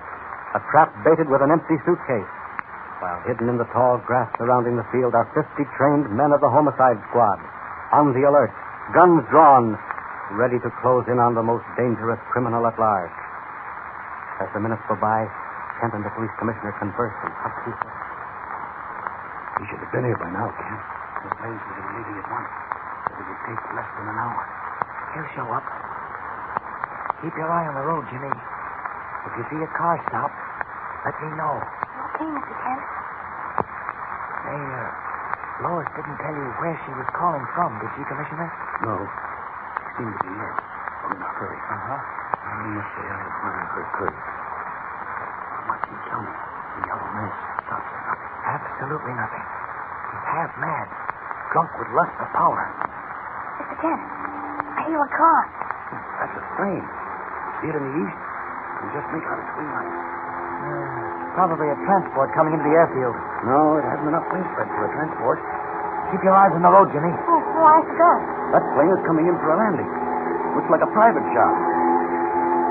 I hope he doesn't think he can land in this field. No, he'll level off and slide into the airport. He's got his searchlights on now. He's not going into the airport. He's diving straight at us. No, Kent. He can't be. He is. Look out! Is the yellow mask at the controls of the roaring plane that came diving out of the night? If he is, what vengeance does he plan to take against those who set a trap for him? Don't forget to tune in next time and follow the thrilling story with Superman.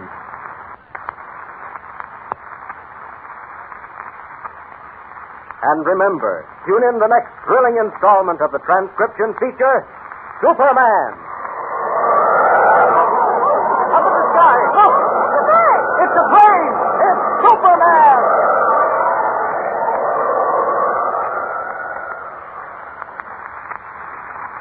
Superman is a copyrighted feature appearing in Action Comics magazine.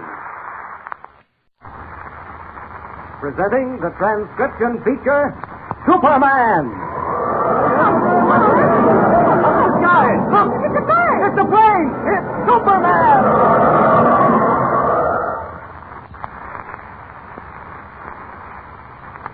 And now, Superman, strange visitor from the planet Krypton, who has come to Earth possessed of physical powers far beyond those of mortal men, and who wages a never-ending battle against crime and oppression, disguised as Clark Kent, mild-mannered reporter for a great metropolitan newspaper. When we last saw Kent, he and young Jimmy Olsen and Police Commissioner Malone were crouched in the darkness in a weed-grown field, waiting for the yellow mask to walk into a trap that had been set for him. As the minutes sped by and the mask failed to appear, Kent wondered what had gone wrong. Then suddenly a silver monoplane came out of the east, its searchlights sweeping the field. Without warning, it went into a power dive, hurtling down on Kent, Jimmy, and the commissioner like some giant bullet. Motor roaring, wind screaming through the struts. Listen! Look out! He's coming right at us!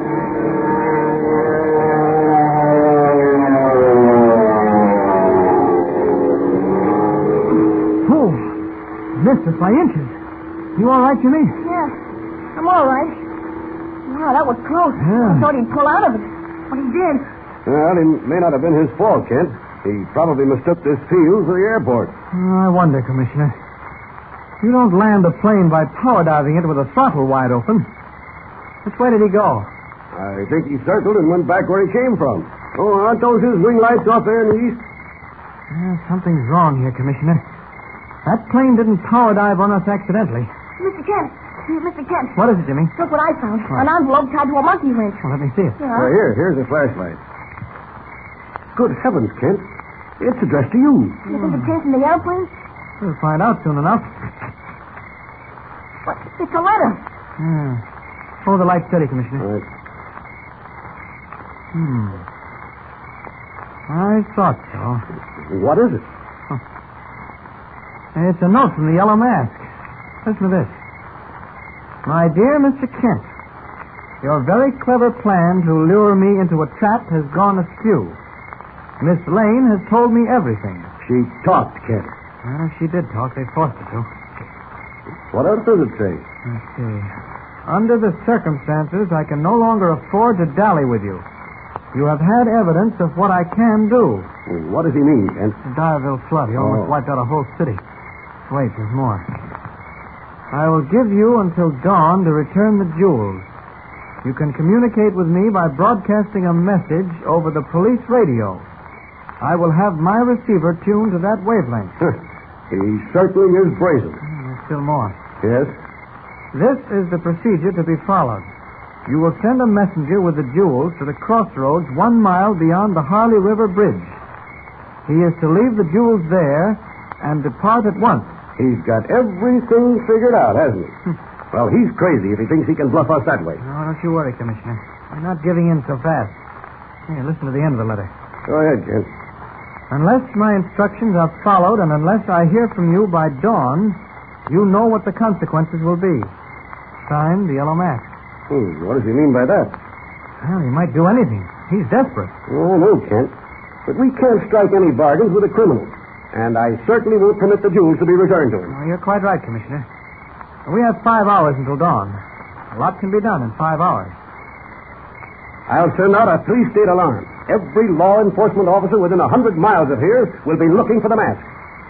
There's only one way to fight his kind, and that's to drive him out in the open.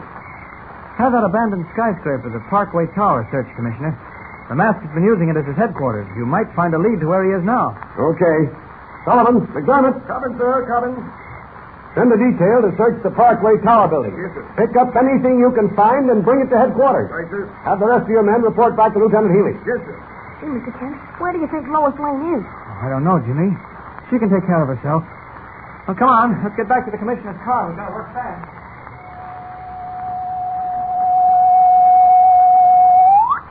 Calling all cars. Calling all cars.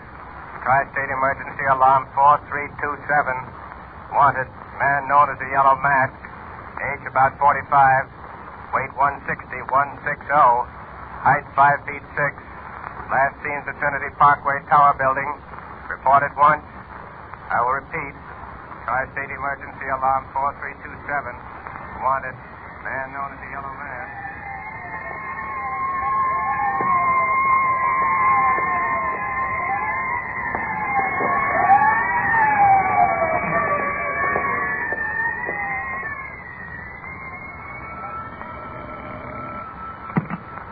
Commissioner's office.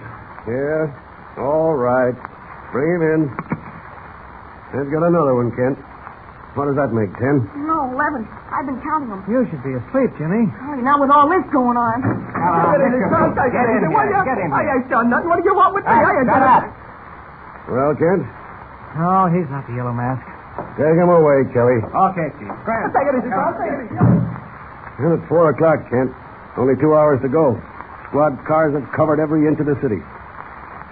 I'm at the end of my rope. You're tired, Commissioner. Why don't you stretch out on the couch in the next office? We'll call you if anything breaks. Well, maybe I should. My head is pounding. Well, don't forget to call me if something happens. Sure thing.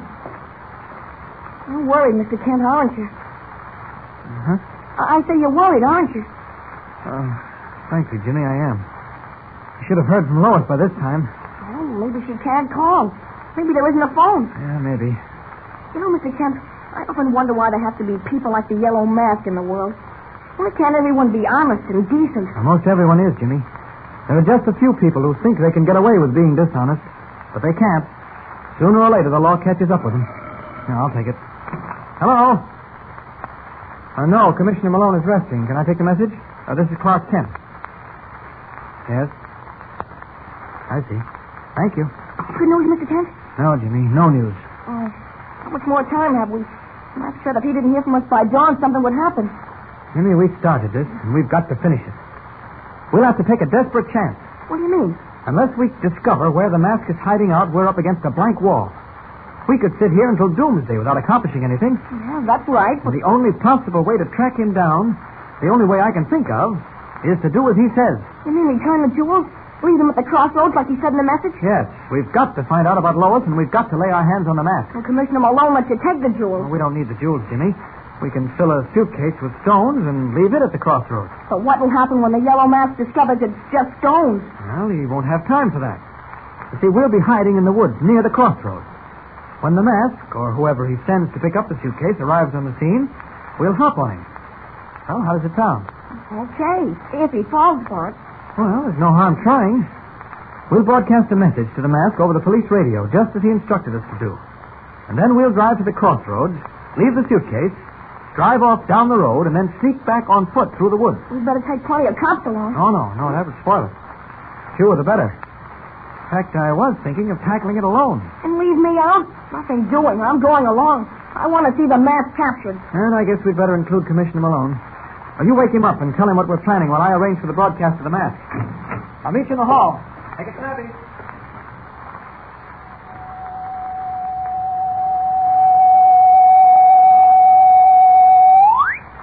Calling Yellow Mask. Calling the Yellow Mask. There will be a suitcase waiting for you at the crossroads within a half hour. I'll repeat. There will be a suitcase waiting for you at the crossroads within a half hour.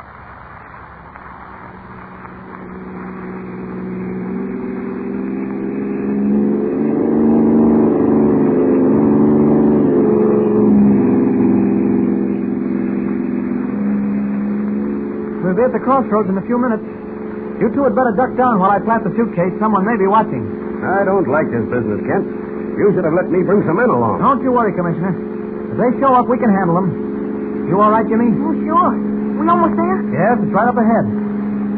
All right, duck down and keep quiet. Here we are. I'll make a U-turn. There we are. I'll be right back. You keep low.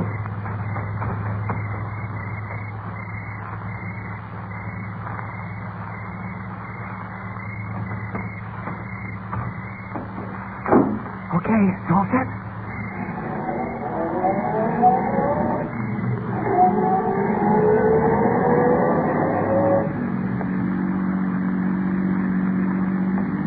There. You can sit up now. So where'd you put the suitcase, Mr. Kent? On a tree stump. They can't miss it. Well, what if it's gone before we get back? Well, that's a chance we have to take. Yeah. This looks like as good a place to park as any. I'll drive the car off the road.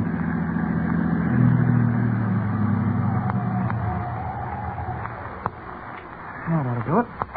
All right, quickly. Duck into the woods. Now follow me. Single file.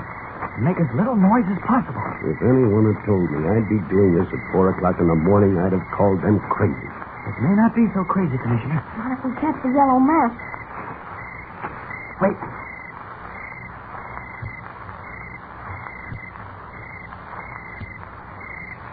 The suitcase is still there.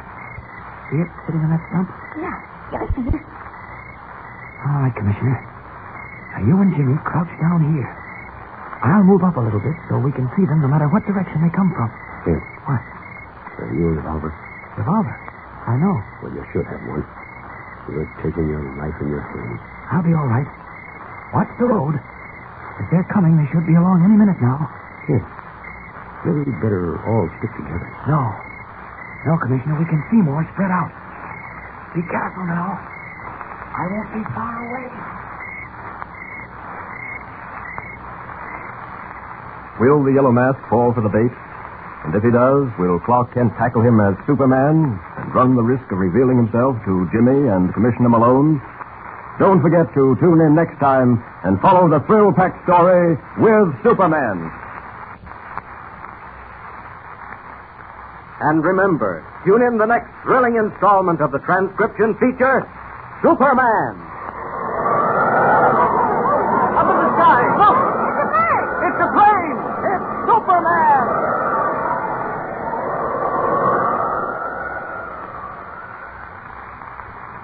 Superman is a copyrighted feature appearing in Action Comics magazine.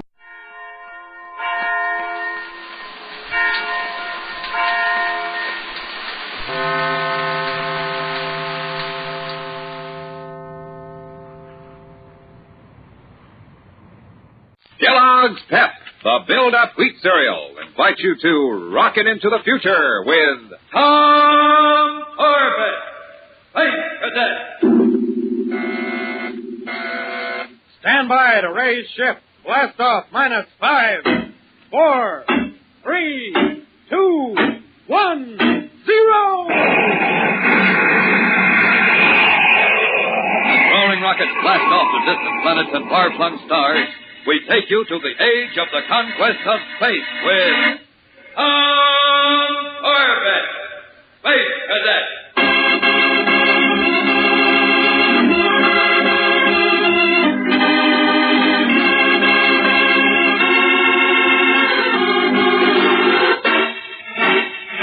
Roaring out of the blackness of the void and circling the planet Mars, the rocket cruiser Polaris completes the first half of a training flight which will prove conclusively whether Astro is a victim of space fever, the most dreaded disease of all spacemen, a disease that will ground the man forever, keep him from ever flying a rocket ship again. Now, as the spaceship is secured on the landing ramp at Marsport, Captain Strong calls his crew to the control deck. All right, cadets, you can have 4 hours liberty. It'll take the maintenance crew at least that long to repair the Polaris. Liberty? Oh, brother, just what I was hoping for. But only 4 hours, Cadet Manning, not a second longer. Aye, aye, Captain Strong. You boys can blast off any time you wish. I'll stay on the ship with the maintenance crew.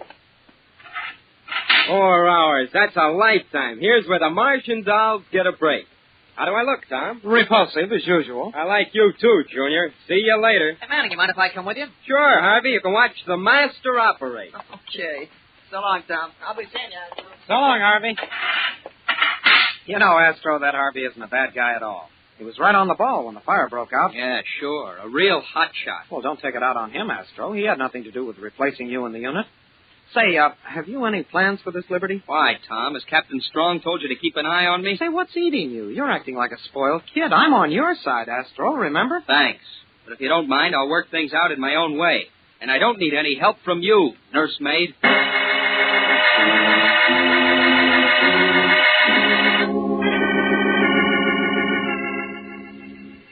Hey, you guys, better step on it. Captain Strong's almost ready to blast off. Get into your fatigue. Okay, don't rush me, Tom. There's plenty of time. Enjoy your liberty, Harvey. Oh, I sure did. Hey, what about Astro? You fellas see anything of him? No, not me, Tom. Me either. I hope he's all right. Be great if he misses blast-off. That'll be his finish. You'd kind of like that, wouldn't you, Manning? Huh? Astro, I was getting worried about you. Why don't you mind your own business? I'm doing all right by myself.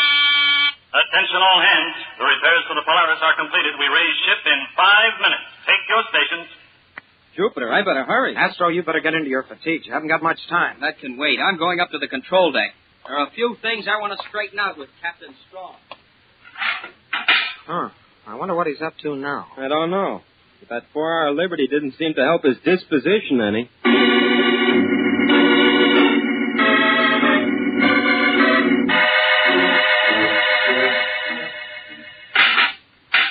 Captain Strong? Huh?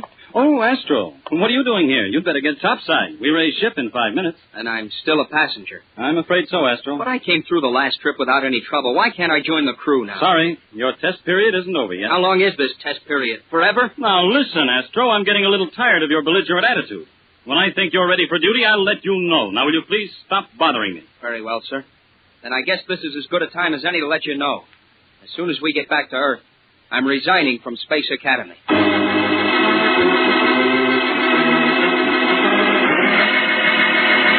We'll return to the exciting adventures of Tom Corbett, Space Cadet, in just a moment. So stand by. Spaceman, If you want to talk about rocket ship power, then the man to talk to is somebody like Tom Corbett. He knows plenty about those rocket ship burners. Why, just the other day, he was... And then to turn the ship, you set the steering vanes inside the rocket tubes and just give the steering rockets a little old blast. Just like that. You know, the cadets need energy, just like a rocket ship does. That's why we help ourselves to plenty of Kellogg's Pep at breakfast time. Then, when we have to turn out for action afterwards, we've got a supply of food energy to call on. Pep gives you the kind of food values a spaceman needs to build strong bones, strong muscle, and healthy teeth. So if you spacemen out there are thinking of joining up at the Academy someday, why, I'd sure suggest that you start eating plenty of Kellogg's Pep, starting tomorrow morning. That's right, Tom. For build-up food values, and don't forget that swell flavor, too. The cereal you want is Kellogg's Pep. P-E-P. Pep.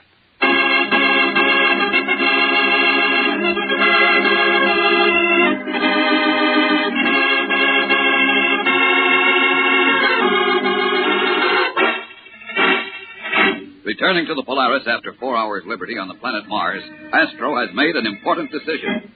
Now, as the powerful rocket ship is prepared for a blast-off, he reports to the control deck to inform Captain Strong. That's what I said, sir. As soon as we return to Earth, I'm resigning from Space Academy. Resigning? Now, wait, Astro. Why don't you think about this a little more? Well, during the past couple of days, sir, I've thought of nothing else. I see.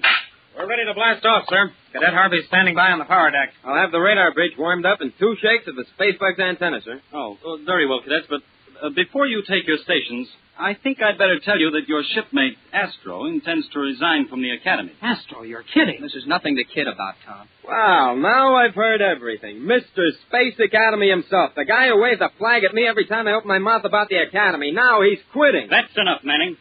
One more crack out of you, and you'll make this trip in the brig. Now take your station. Aye, aye, sir. Astro, we won't discuss this anymore right now. You better go to your bunk and secure yourself for blast-off. Look, sir. Yes? I don't want you to think that I'm a... Well, never mind, sir. All right. Strap in, Tom. He's just rattled, Captain Strong. He's been taking a beating ever since the day he blacked out. He didn't really mean what he said. I think he did, Tom. Well, there's no time to discuss it now. Attention, crew. Prepare to raise ship.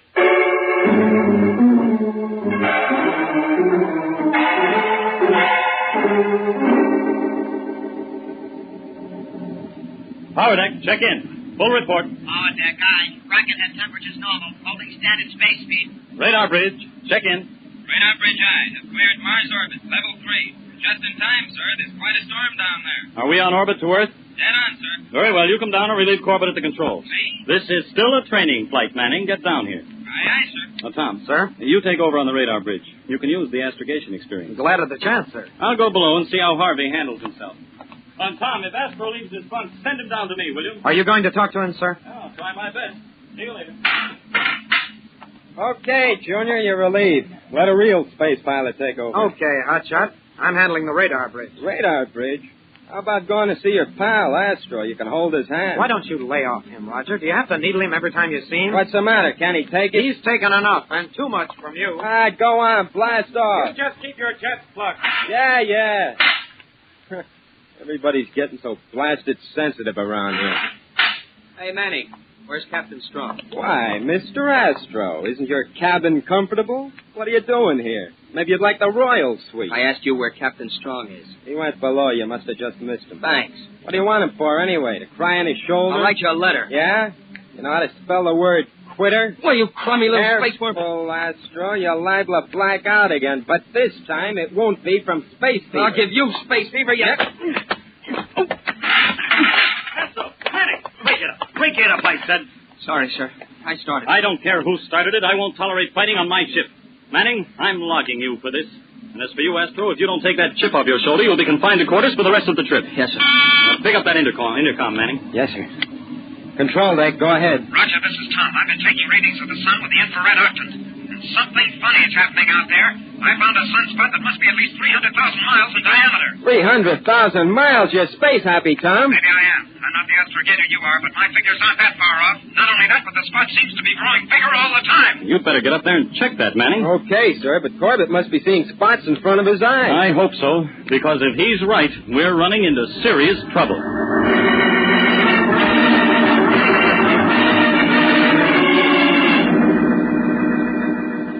Radar bridge control deck. Corbett's figures checked.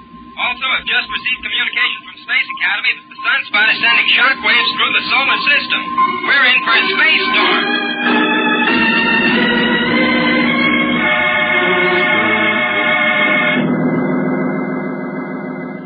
Attention all hands. Now hear this. We're on our way back to Marsport. Break out your spacesuits and magnetic traction boots and have them near you at all times. I want you to be prepared for any emergency. Our gyro stabilizer's out. Hang on. I'll try to control the ship manually. Oh, there. Yeah, that's better. Anyone hurt? Okay, here, sir. No damage topside, sir. Harvey, are you all right? Just a couple of bumps. That's all, sir. Now listen, everybody. Our automatic pilot is out. We'll have to operate this ship manually. If the sunspots don't give us any further trouble, we'll manage. I'll cut her down to half space speed, sir. We may ride easier that way. It's a good idea, Tom. I'm going below to check the power plant. And tell Astro to come down to the control deck. He'll be safer here. Aye, aye, sir. Astro, check in. Astro, come in. What are you blasting your jets about, Tom? Oh, Astro, I was just trying to get a hold of you. Captain Strong wants you to stay down here. Okay, so I'm here. Listen, Roger called me a quitter. Do you think I'm a quitter? Of course not. But why do you want to resign from the academy? Can't you see what it'd be like if I were grounded? Me nailed to a desk, lorded over by guys like Manning? Tom, I'm a spaceman. Aren't you a little ahead of yourself, Astro? No one said you had space fever. Oh, I'm no fool. I can see which way the wind is blowing. Look at this setup. We're in trouble. If the power plant goes before we can get back to Mars, we'll be helpless. But Captain Strong won't even let me get near it. I'm a passenger, just so much dead weight. Control deck, go ahead. We're in landing orbit to Marsport, Junior. Get ready. Okay, Roger. I'll get the skipper up. Control deck to power deck. Power deck aye. Captain Strong here. We're approaching Marsport, sir. Ready to land. Okay, I'll be right up. Oh, hey, wait a minute. The lights are flickering. And here, too, sir. Well, I better stay down here. This power plant may go any minute. Give me that intercom, Tom. Captain Strong, this is Astro. I can help Harvey on the power deck if you want me to. No, Astro, stay where you are. Very well. Corbett, can you handle the landing yourself? I'm sure I can, sir. Right, then don't spare the neutrons. We want to get down in a hurry. Hey, Roger, come in. Give me our heading to... Hold it a minute, Tom. I was just going to call you. Take a look through the viewport toward Ursa Minor. Get a load of what's coming at us. Great galaxy. It looks like a space cyclone. Cyclone in space? You're off your orbit, Tom. It must be, Astro. That sunspot probably tore some solar atmosphere away. We've got to land before that cyclone hits us and blows us clear out of the universe.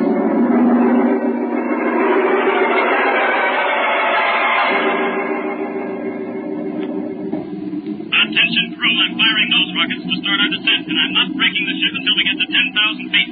Corbett, it's up to you to hold us left. Aye, aye, sir. Stand by. We're going in. Astro, sit here and give me altitude readings. Who, me? Yeah, you. Oh, right, Tom. Down to 150,000 feet. Look at that cyclone come on. I don't see how it can miss us. It isn't going to, fellas. Brace yourselves. Wow, this is fierce. Are we dropping at all, Astro? We're at 100,000 feet, but we're being blown way off course. Roger, what's our position? The only thing I can tell you is we're still over Mars, but who knows where? 75,000 feet. How in blazes can you hold the ship steady, Tom? Believe me, Astro, it isn't easy. Take that, will you? Right.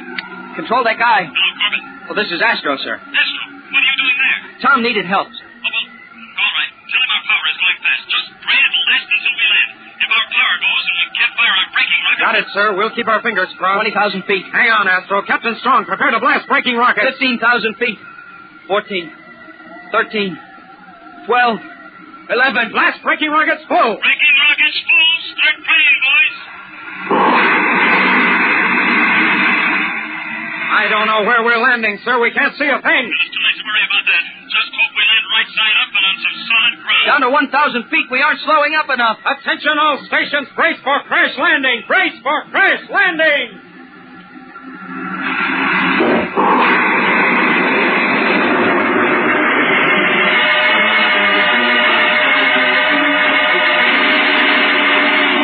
We'll return to the exciting adventures of Tom Corbett, Space Cadet, in just a moment, so stand by.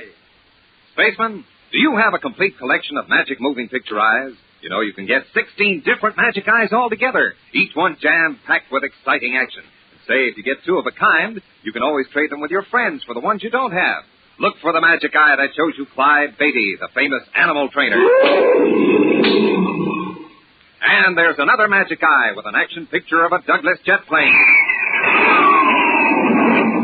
Yes, get all 16 magic eyes. They make swell decorations for belts, hats, and jackets. And remember, you don't mail in for them. You don't even have to wait for them. You get a magic eye free at no extra cost in every package of Kellogg's Pep. That's just about the best bargain you ever had a chance at. A delicious whole wheat cereal with a tempting malty-rich flavor and a magic eye besides. Start your collection today. Get magic eye pictures of trains, planes, movie stars, and sports stars. You'll see them all on a magic eye. And just remember, you get another magic eye free at no extra cost in every package of Kellogg's Pep. P-E-P. Pep.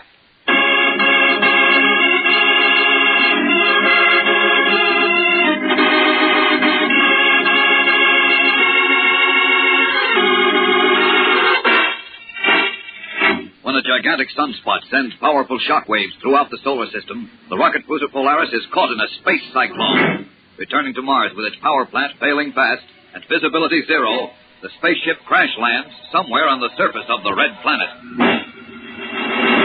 Astro, you're all right. I think so, Tom. At least I seem to be able to move everything. Well, we've landed anyway, and we're still alive. Better see how the others made out. Hey, the intercom is out. I'm not surprised. Roger, are you all right? Sure, no thanks to you. I'll bet Harvey could have landed this crate better. Well, it's easy to see you're all right. Roger. What are you so excited about, Harvey? Captain Strong is hurt. He's pinned down by one of the reaction tanks, and I can't move it. Well, come on, let's get down there.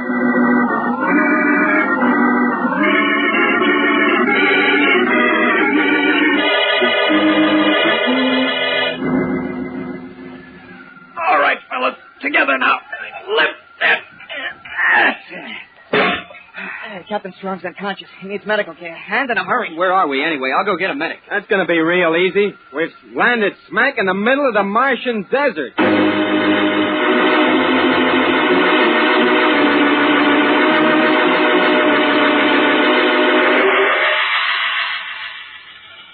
Well, here's the bad news, fellas. It'll take hours to get our communication system working. Not only that, our hull is sprung. We've lost our reaction mass, and we're completely without power. That's great. We're nothing but a dead piece of space junk in the middle of the Martian desert. If we only knew where those Martian oxygen booster plants are located in this desert, we could get help. Yeah, but where are you going to look? I'll go out and try to find one. Well, thanks, Harvey. I'm afraid we'll all have to go and try it in different directions. What about Captain Strong? Astro will have to stay here with him. Why me, Tom? Well, that's the way Captain Strong would have wanted it. Besides, Astro, this is a big responsibility. Yeah, I know. Well, let's get out of there, fellas. And keep your communicators open. Don't worry, Astro, my boy. Even with space fever, you can always be a nurse.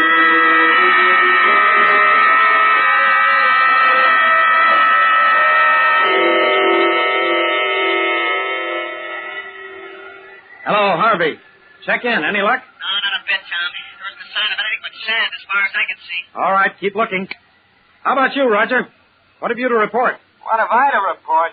I've swallowed about 2 tons of sand. I feel like a tropical beach. Cut it, Raj. Any sign of help? No, and if you ask me, this is the most space-happy thing we've done yet. No one's asking you. Keep looking.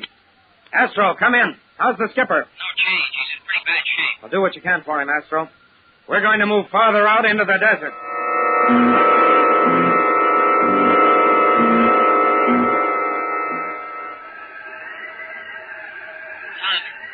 Tom. Hey, Corbett, come in. Yeah. What is it, Harvey? This wind is too much for me. I can't see a thing. I know, Harvey. I'm having the same trouble. How are you doing, Roger? I'm beat. This wind's blowing like 60, and it's hot as a furnace. Besides, I can't see. The sand's worse than the fog. All right, I guess there's no use continuing now. We'll have to go back to the ship until this sandstorm blows over.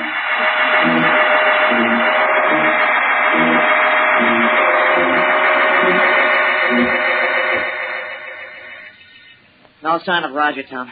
Astro and I have been watching for him at the airlock. Doesn't even answer us on the communicator. Blast it. He's had more than enough time to get back to the Polaris. I want me to go out and look for him? No, you'll never find him in that sandstorm, Harvey. You'll only get lost yourself. Just stay with Astro at the entrance port and keep trying to contact him. All right, Tom. Hey, how about Captain Strong? Will you stick with him? Yes, he seems to be a little better now. Maybe he'll come out of it soon. Oh, I hope so. Hey, what in blazes? Tom, Astro's disappeared. What? He isn't here. He must have gone out to look for Roger. Why, the space-happy idiot. He'll never find Roger, and we'll be lucky if we ever find him.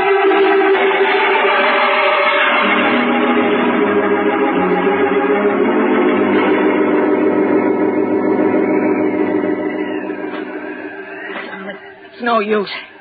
Isn't even a footprint. Sand has covered everything. They must be out here somewhere, Harvey. They couldn't have gotten very far. I'm going to keep looking until I find them. Stick with you, Tom. Well, come on. Spread out a little more. Sand is hot. Yeah. It's a tough walking up and down these dunes. Yeah, it sure is. When I think of... Tom, be careful. You hurt yourself? No, I just stepped in a soft spot and Hey, Harvey, come over here, quick. I found them. I found them!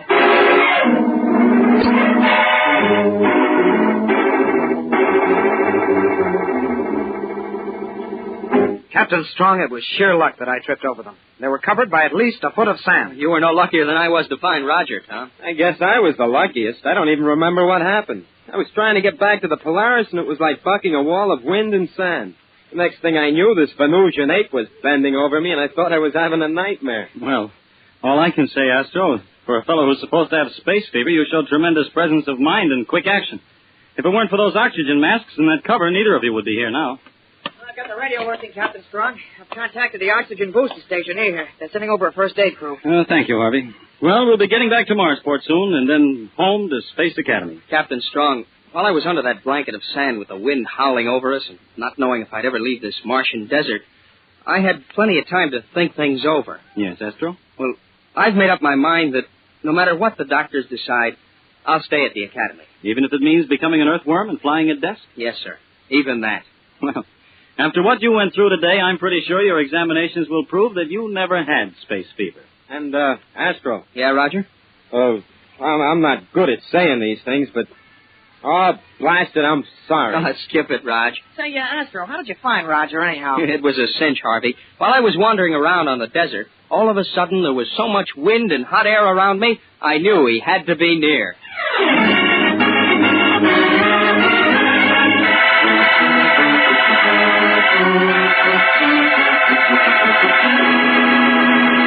Don't miss the next action-packed adventure with Tom Corbett, Space Cadet, on Tuesday, when a nearly fatal explosion sends the crew of the Polaris rocketing through the void in search of a missing ship in the strange mystery of the Asteroid of Danger. Tune in, same time, same station on Tuesday for the next thrilling interplanetary adventure with Tom Corbett, Space Cadet. Brought to you by Kellogg's Pep, the build-up wheat cereal.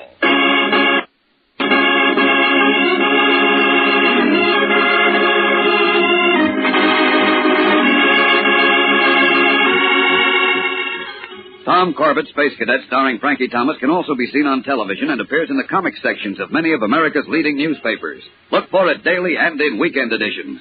Featured in the cast are Jan Merlin, Al Markham, Edward Bryce, and Jack Grimes. Today's program was written by Jack Weinstock and Willie Gilbert, directed by Drex Hines. Jackson Begg speaking. Kellogg's Raisin Bran has a secret. Kellogg's Raisin Bran has a secret. And what a secret! In Kellogg's Raisin Bran, the tasty raisins are dipped in honeycomb. That means plumper, more tender raisins, along with delicious golden crisp bran flakes. Both fruit and cereal, all in one box. And no other raisin bran but Kellogg's gives you the tender goodness of raisins dipped in honeycomb. That's Kellogg's secret. So for your breakfast, make sure you get Kellogg's, because... Kellogg's Raisin Bran has a secret. This program came to you from New York. America is sold on ABC, the American Broadcasting.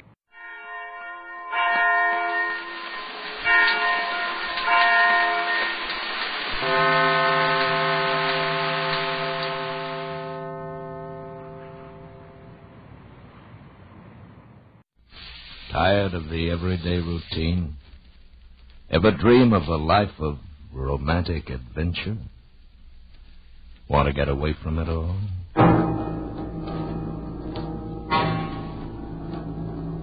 Escape, designed to free you from the four walls of today for a half hour of high adventure.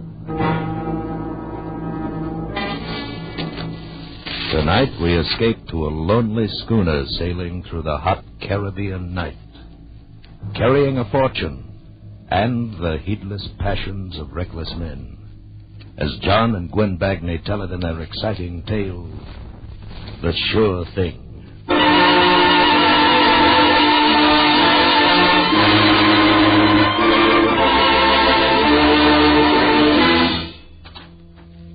This way, senor. Thank you. If you would please wait in here in the president's office. Fine. You understand, senor, I have not the authority to handle the matter myself. Yes, of course I understand. You see, a bank draft of $2 million. It is a matter of such importance. Senor Jose Perez, the president of the bank, he is the only one. That's perfectly all right. I'll wait for Senor Perez. Gracias, senor. Gracias. Wait? Yes, I could wait. I'd come this far, I could afford a few more minutes. And I'd wanted to think about it, to roll it over in my mind, just as you roll a fine liqueur over your tongue to enjoy the full realization of it. It was hard to believe. Just a short while ago, I had been ship's doctor on the SS Martina, the gilded ferry boat of the Caribbean. And now, I sat back in a comfortable chair and went over the whole thing again in my mind, just the way it happened, from the beginning. We had just cleared the Straits of Yucatan on our way to Havana when the 23-word message came that started the whole thing. Same thing, Doc. SOS, latitude 23 north, longitude 85 west. Accident case on board schooner Sidon, en route to Havana. Urgently need doctor. Can you board us? Is that all? No answer as to the type of injury? I don't get it, Doc. She's laying to just out to starboard, and they still keep sending the same message. Lifeboat's ready, Doctor. Coming. Got all your gear? All set. Let's go. As a rule, I don't excite easily, but I was hanging onto my little black bag like an intern on his first ambulance case. Maybe it was the hour, the gray hour at sea that is suspended between day and night. As we pulled away from our ship, I could just barely make out the schooner heeling to a wandering current. She was a 42-footer, and from her high bow, she sloped away neatly in a sweeping sheer line to a trim, square stern. The Sidon. The name seemed to fit her, aloof and aristocratic. We pulled alongside. That's the doctor? Yes, give us a hand, will you? All right, men, ship your oars. Steady, Doc. You on board here, take my bag. Olson, give me a hand with a stretcher. Right. Watch your step there. There. Easy. There, thanks. Well, there we are. Now, where's the patient? He's below. What'd you bring the stretcher for? Who are you? I'm the owner. Felix Rouge is the name. You can't take him off this boat. He's too weak. I'll decide that. Come on, Olson. Come on, Doc. We went below. The main cabin was lined in Honduras mahogany. Everything was custom built. Even the galley that we passed through on our way to the stateroom forward, where I found my patient, an old man, and with him, a girl. Oh, Doctor, I'm so glad you're here. Joseph. Joseph. Huh? Joseph, the doctor. He's here. Oh. Doctor. Thank heaven. Easy now. Easy. You'll be all right. Doctor, he had an accident. He's terribly ill. I've been so worried. Please. Bad shock. Pulse pretty low. You're not going to take him away, are you? Away? No, I can't. Easy now. Have you enough oil aboard to reach Havana if the wind doesn't hold? Yes, I think so. Okay. Olson. Yeah, Doc? You go on back. This man's in no condition to be moved. What about you? I'll meet the ship in Havana. We ought to be in there sometime tomorrow. But the skipper... I'll take the responsibility. Okay. You're the doctor. All right, let's have a look here. Easy now. Who bandaged him? I did. You did a good job. No, don't try to talk. How long has he been this way? 2 days. 2 days? The wound, Doctor, I'm afraid it's... Yes, it's a nasty one. Deep and infected. Who did the surgery on him? Surgery? Who probed for the bullet? Bullet? There was no bullet. He was injured while splicing a backstay with a marlin spike. He was what? You see, he was carrying the marlin spike in his hand when Felix had to come about unexpectedly. It threw him off balance, and he fell. Hand me my bag. What's the matter? You're like a parrot I used to own. Your sea talk is too glib. It's the truth, I tell you. I've dug out too many bullets not to recognize the kind of mess they make. It was a marlin spike. Yes, well, you can yell marlin spike all the way to Havana, but it isn't going to change my report. Report? No bullet. Marlin spike. Lie back now. Marlin. This won't hurt. What? Just a hypodermic. No dope. I don't want to. But I've got to probe. You can't take it if you're conscious. No anesthetic. Only brandy. Doctor, give him the anesthetic. Oh, no. You'd like that, wouldn't you, Stephanie? You're out of your mind, Joseph. I just want to save you the pain, and the doctor... Get him the brandy. But, Doctor... It's his body. If that's what he wants, that's the way he'll have it. Now get the brandy. Thank you. And, Doctor... Yes? Send Stephanie away. Don't want her around me. She went away, but she didn't like it. And I got to work. The old man didn't say a word all the time I probed. Just moaned and gritted his teeth. I found the bullet all right, and then I powdered the wound with sulfur and bandaged it. I could see I'd have my hands full just to keep him together until we got to Havana. For the next couple of hours, I was pretty busy, and it was well after 10 o'clock when I felt it was safe to leave him and go up on deck to catch a smoke. Halfway up the companionway, I ran into Felix Arouge on his way down. I hadn't got a good look at him when I first came aboard, but now I did. Heavy, dark, bony face with a black mole on his cheek. Fine flannel slacks rolled to his knees. And for a belt, a gaudy necktie. Against the polished brass and teak deck of the schooner, he was as incongruous as a herring in caviar. Well, Doc, how's the old boy? Is he going to kick off? I'm sorry to disappoint you, but I think he's going to be all right. You think, or do you know? I'm only a doctor. I've done everything I can for him. Wait a minute. Where are you going? I want to see him. I got to talk to him. I wouldn't advise it. Since when are you giving the orders around here? Since I came aboard. I don't want him disturbed. He needs to rest. Yeah. You got any objections if I get myself a cup of coffee? No, so long as you stay away from my patients.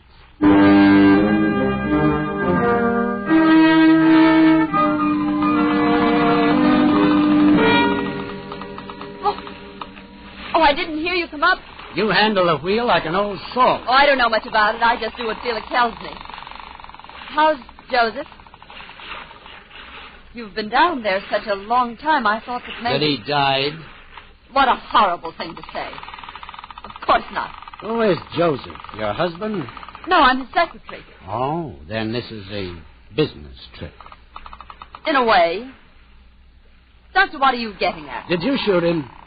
Why would I shoot him and then call for a doctor out here in the middle of the ocean? I don't know, and after tomorrow I won't care. You realize, of course, my report to the authorities in Havana will be according to my own findings. I suppose so. May I have a cigarette? Oh, certainly. Here you are. Thank you, I have a light. I don't imagine there's any way of changing your mind. Is there, Doctor?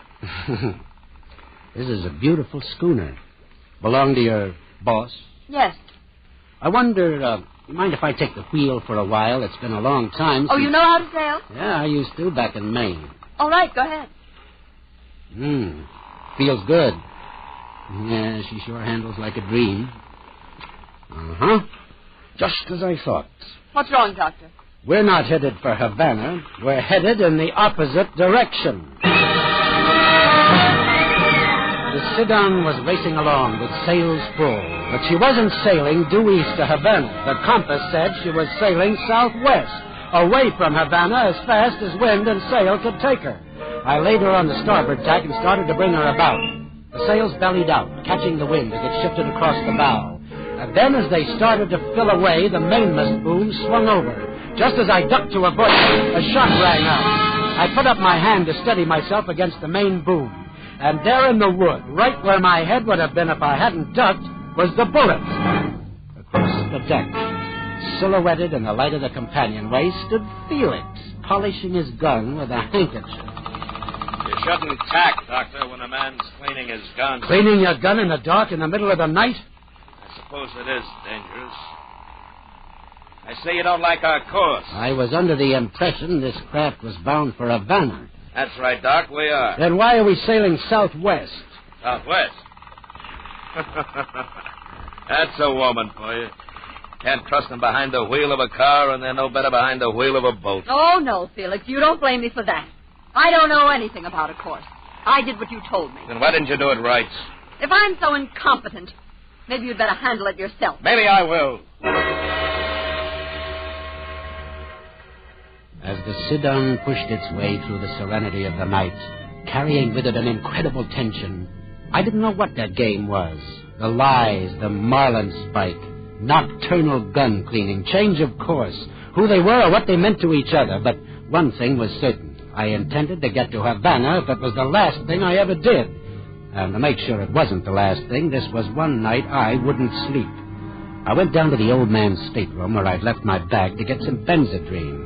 While I was there, I checked on him. Considering his age, he had a lot of stamina. He was sleeping quietly. He wouldn't need me. I opened the bag, took the tablets, and suddenly my hand stopped in midair. My hypodermic needle, loaded with the anesthetic that Joseph had refused, was gone.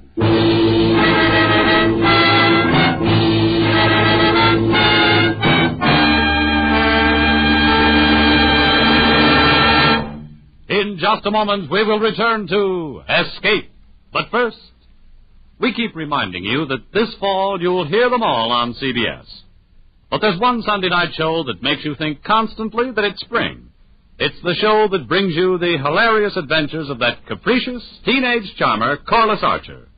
Youth and love and a definite springtime madness well up in Corliss's adventures every Sunday night, bewitching, bothering, and bewildering her parents, the neighbors, her teachers, and her boyfriends. For a show that's filled to the brim with charm and good humor and very funny adventure, meet Corliss Archer every Sunday night on most of the same CBS network stations. Tune in this fall for the shows that you love best of all. Listen carefully, here's the address. It's CBS. And now back to Escape and the second act of The Sure Thing.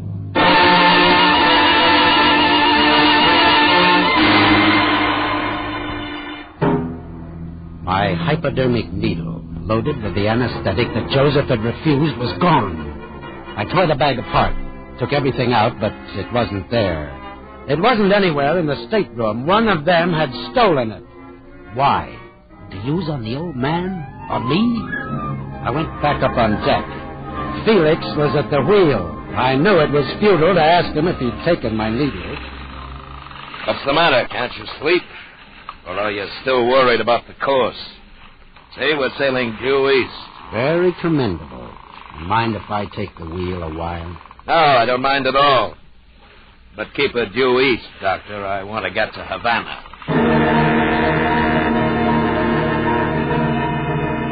I watched his truculent broad back as he moved across the deck and disappeared below. The moon was as bright as day and as reassuring.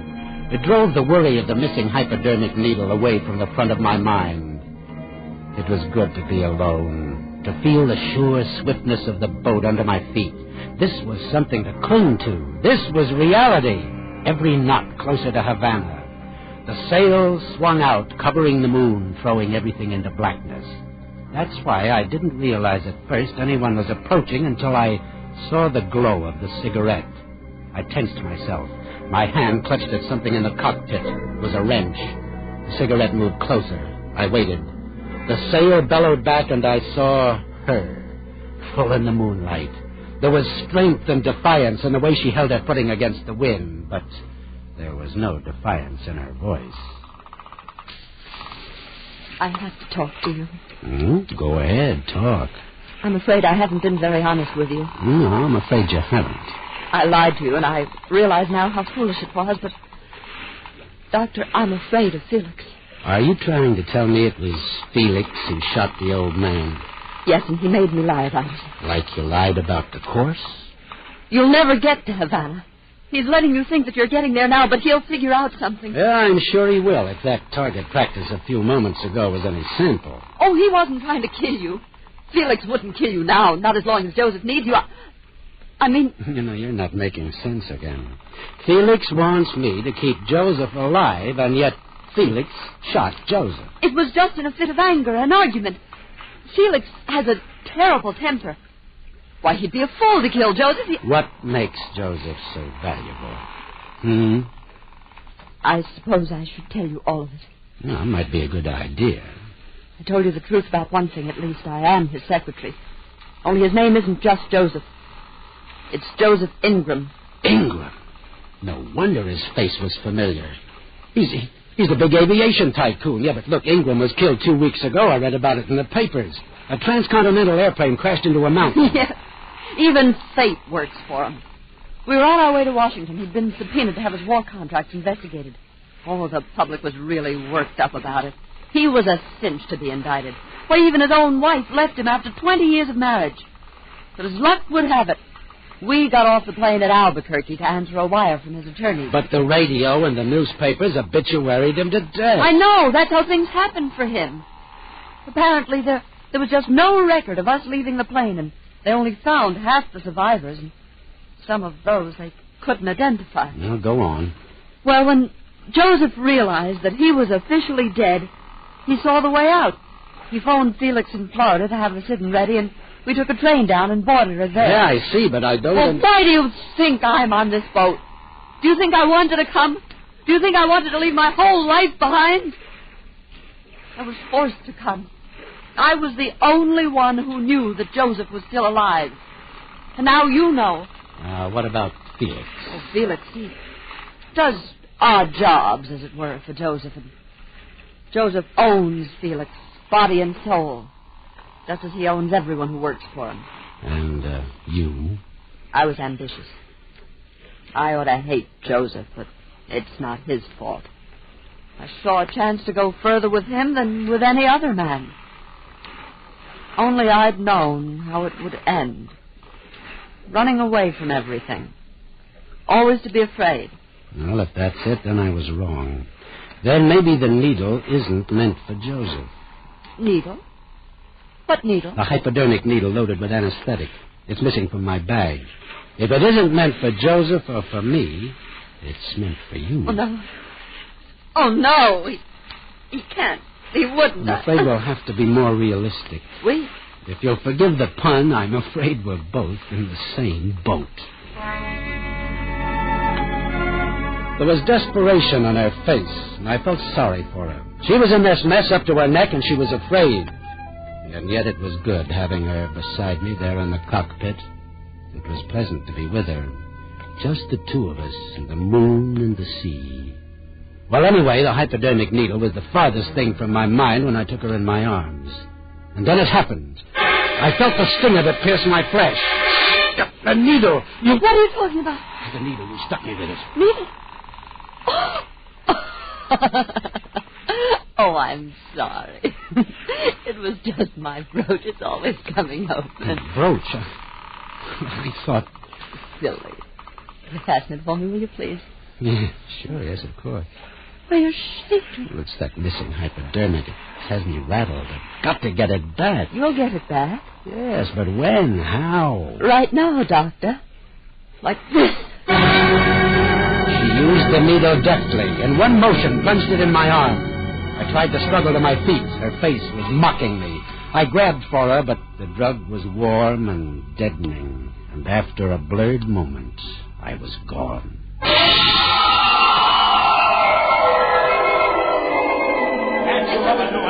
You stupid fisherman! I could hear them from a long ways off. I came to slowly.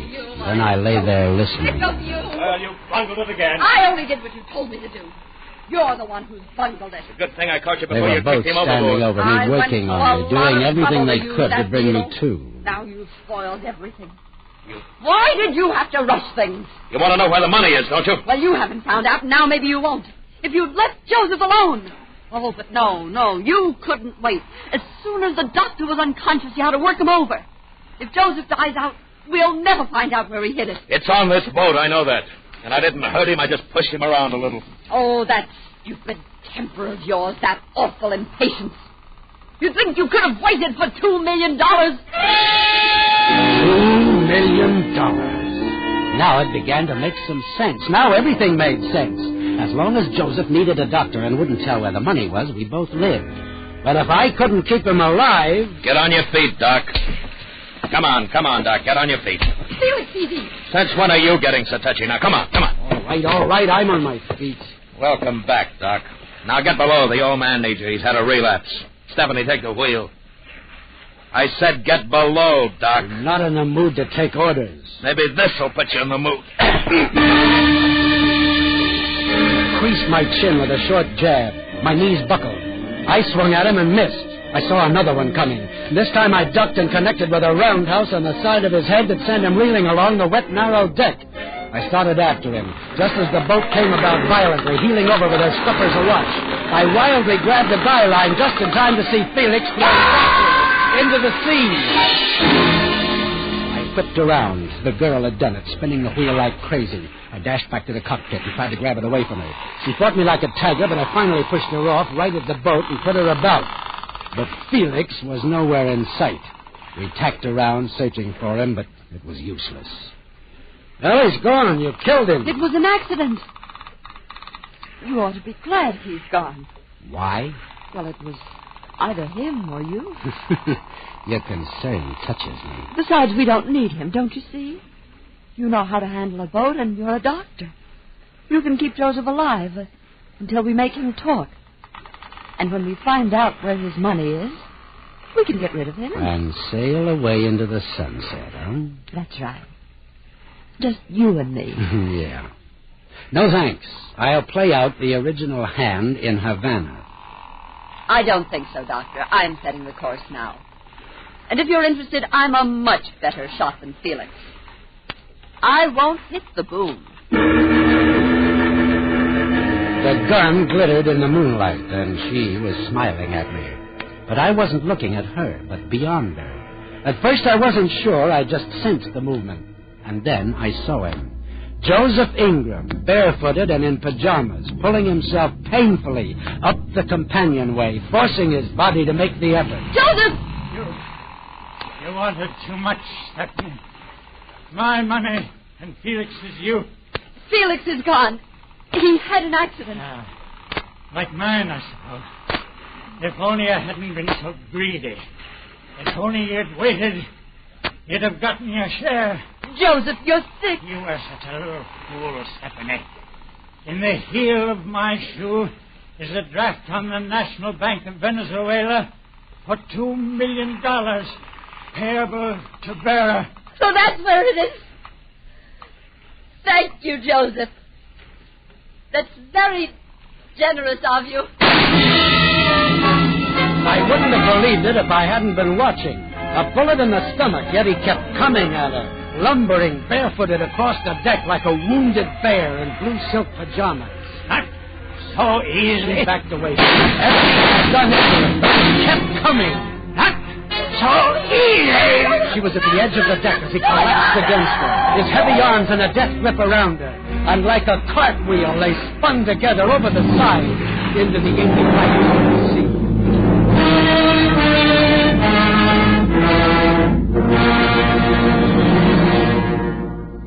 $2 million in the heel of a shoe.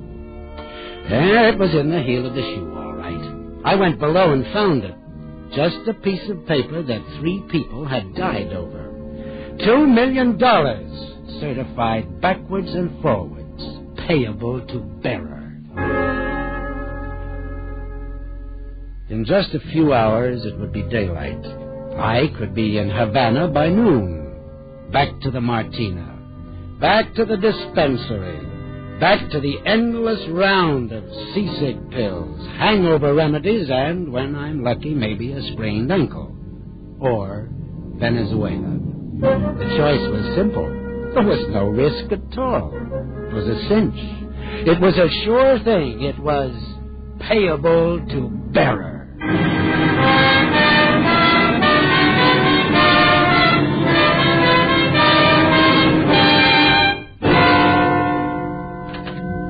Good afternoon, senor. I'm sorry I've kept you waiting.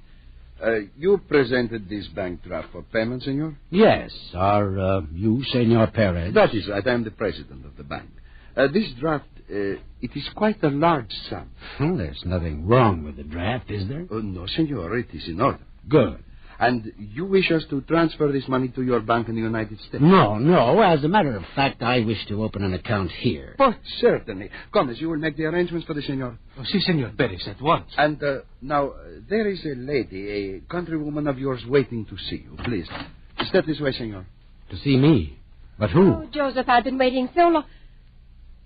Senor Perez, is this the man who presented the draft for payment? Si, senor. But he isn't. Then what's happened to Joseph? Who? Joseph Ingram, of course. Senor Perez, who is this woman? What is she doing here? Well, I heard the Sidon had come in this morning with only one person aboard, so I rushed right here to the bank. But you've cashed the draft. What have you done? Killed Joseph for it? Look, madam, I don't know what you're talking about. Just who are you, anyway? I'm Joseph Ingram's wife. Mrs. Ingram? But then, surely you know he died in that plane crash back in the States. He didn't, and you know it. Joseph wasn't on that plane. He boarded the Sidon in Florida. Now, look, madam, all the newspapers... Joseph and I planned the whole thing. Those highly publicized statements about our divorce were just a cover-up.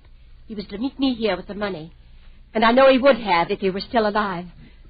Senor Perez, will you call the police?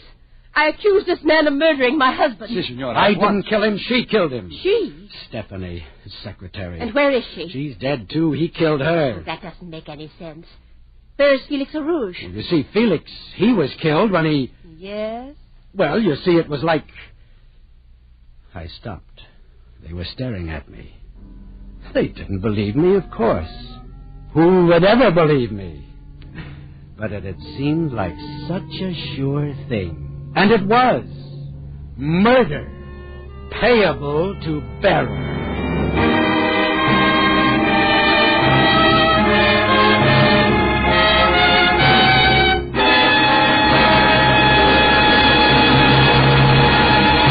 Escape is produced and directed by William N. Robeson. Tonight we have presented The Sure Thing by John and Gwen Bagney. Featured in the cast were John Hoyt as the Doctor, Bill Conrad as Felix Arouge, Fay Baker as Stephanie, and Ian Wolfe as Joseph Ingram. Also heard were Don Diamond, Ted DeCorsia, and Sarah Selby. Special music was arranged and conducted by Del Castillo. Next week... You're within a few days of your release after 8 years of horror on the prison island of New Caledonia. But between you and final freedom stands the love of a beautiful girl and the monstrous figure of Monsieur Deneux, the official executioner. Next week, we escape with John Russell's terrifying story, The Red Mark. Good night, then, until the same time next week, when once again we offer you Escape.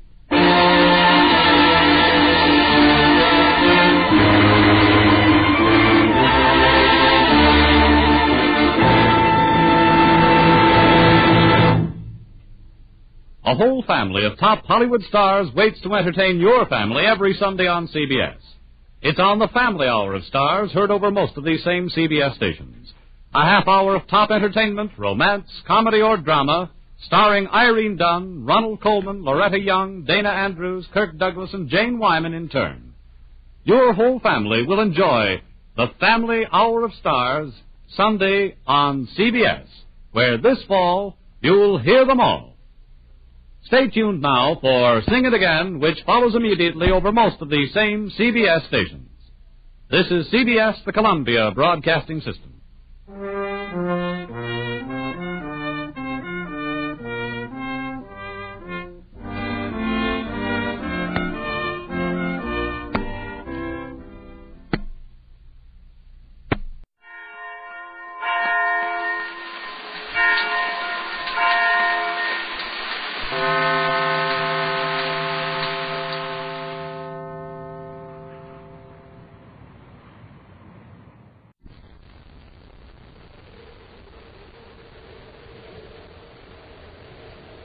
Rice Chex and Wheat Chex, the bite-sized cereals in the red and white checkerboard packages, present Space Patrol!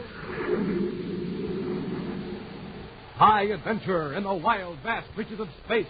missions of daring in the name of interplanetary justice. Travel into the future with Buzz Corey, Commander-in-Chief of the Space Patrol.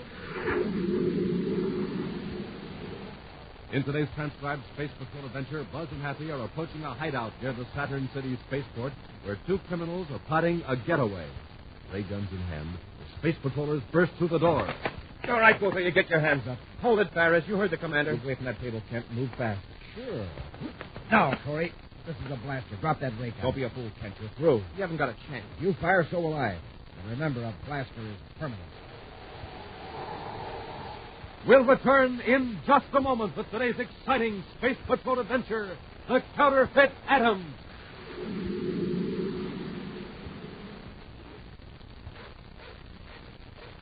Space Patrol, it's getting kind of late, and I'm getting kind of hungry. Hey, let's take time out for a big bowl full of rice checks. Swell, Captain Tito. Rice checks. Tops with me. Tops with me, too, Space Patroller, and it'll be tops with you, gang. Tops three ways. For taste, for size, for get up and go. There's one. And there's one for me. Space Patrollers, when you fill up your own bowls with those neat triple toasted shredded rice biscuits, you're getting one spoonful after another of the easiest, tastiest, bite-sized eating ever. Because rice checks are tops for taste and size. Tops for get up and go, too. Why, mornings after you finish off a good, nourishing breakfast with rice checks, you're ready to swing into action. If you like whole wheat, try wheat checks. It's tops, too. Yes, look for rice checks and wheat checks in the red and white checkerboard packages with the picture of Commander Corey or Cadet Happy on the outside. Rice checks. Wheat checks. And now today's Space Patrol adventure, the Counterfeit Atom. All over the solar system, dealers and collectors of precious stones are alarmed over the mysterious disappearance of several valuable gems. Losses have been reported by jewelers and private collectors on Earth, Mercury, and Mars. The latest victim is the Terra Gem Company. Local agents are completely baffled, so Commander Corey has personally taken over the investigation. With Cadet Happy, Buzz is in the vault of the Terra Gem Company, questioning the manager, Doran Chandray. You're absolutely positive, Mr. Chandray, that those two diamonds are the only... But I almost wish the thieves had seen that half the world and left those two stones. The combined value is more than $1 million. You used the word thieves. Couldn't the diamonds have been mislaid instead of stolen? No. I placed them in the vault myself last night. But there's no sign that the vault was broken into. And you told us that you were here this morning when the time lock opened it. Yes, I know. They're accustomed to these dealers out there handling costly gems. We don't mislay stones of that value. Oh, who besides yourself has handled those gems? Several persons. All of complete respectability, you may be sure. And always within my presence. And except when they're in the vault, the stones were never out of their sight. No. Well, that's not exactly true. I permitted 3 persons to retain them for a few hours for a private mistake, for potential buyers of them. Yes. Of course, they all returned the gems to me personally, and they were thoroughly tested. To be sure that no imitations have been switched on? Exactly. I can assure you the real gems went back into the... Mr. Chandray, I want the names and a complete description of everyone who showed an interest in those stones. This case of yours follows the same pattern as the other disappearances. In the absence of clues, I have to start with the men who were interested in those diamonds. All right, Commander. If you come into the office, I'll give you all the information. In an expensive suite at the Terra Hotel, a dignified, distinguished-looking man sits under a bright light, examining a large diamond through a magnifying glass. His companion nervously toys with a smaller stone, and finally speaks. Let's put them away, Ken. Looking at them isn't going to make them any bigger. This one is truly magnificent, Ferris. What a shame to have to break it up. We'd better get off Terra. Chandray has probably discovered he's been robbed by now. Robbed? All we can be sure of is that his diamonds have vanished. There's nothing to implicate me or you. But we're leaving anyway. The jeweler in Jupiter City has some gems in which I'm interested. Ken? Yes, Ferris, something on your mind? I was wondering, this machine of ours, could we make just as much money by using it legitimately? You're not suggesting that our operation is illegal. Isn't it? There's no law against using our equipment. Because no one but us knows it exists.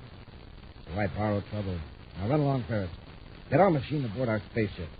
I want it ready for use when I reach Jupiter City. Back in Space Patrol headquarters, Buzz and Happy carefully go through all the data available on the strange disappearances of jewels. After hours of checking and cross-checking, the commander points to a ruled chart. Putting all the cases together, Matt, there are only 2 factors in town. Yes, sir? The disappearances have occurred with firms that had advertised an exhibition of a particularly valuable piece of jewelry, a famous collection. And what's the other? I've been checking to see if any name occurs more than once among the lists of prospective buyers. 2 of the names Chandler gave me appear twice.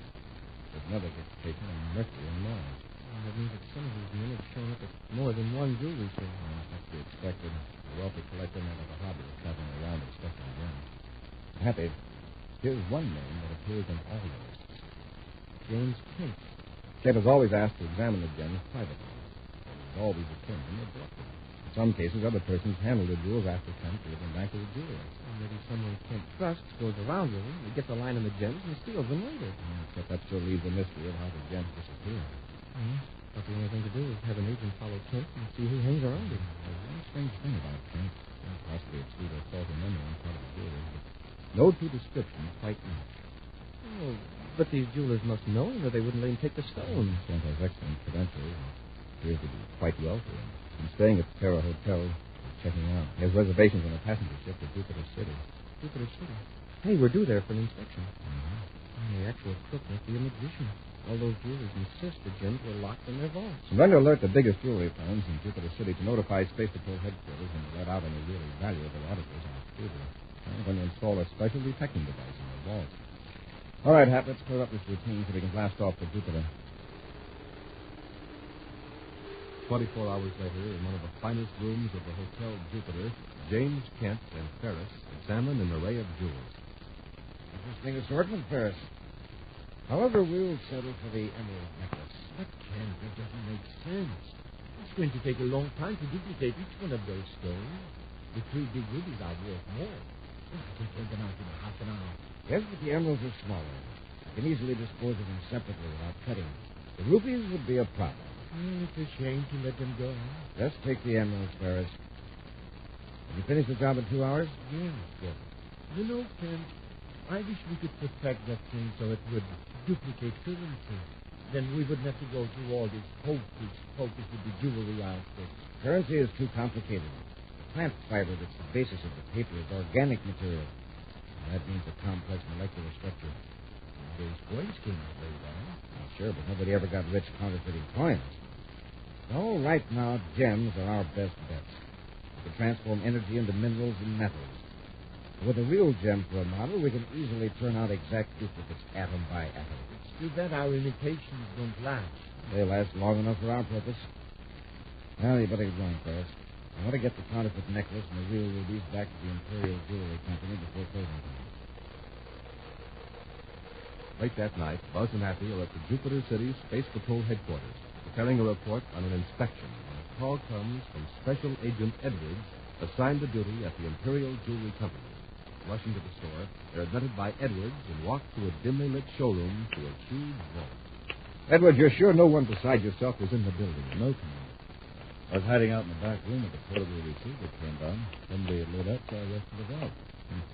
Vault door is closed. Yes, sir.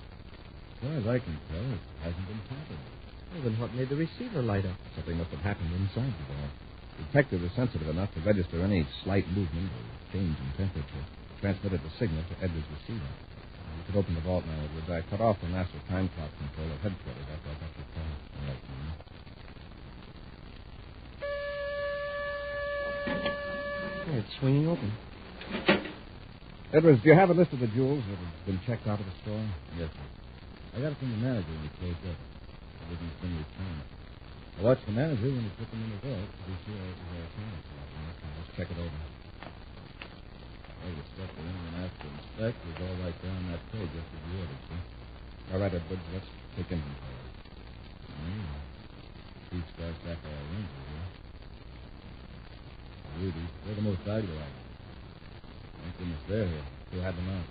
James Kent. We also have it. The necklace. A necklace? Should have noticed that right away. Who had the necklace? Well, if the emerald necklace is gone, why not the rubies and those other jewels? Now that we know for sure that no one entered the vault, we really got a mystery in our hands. Could the emeralds have just disintegrated? Evidently they did.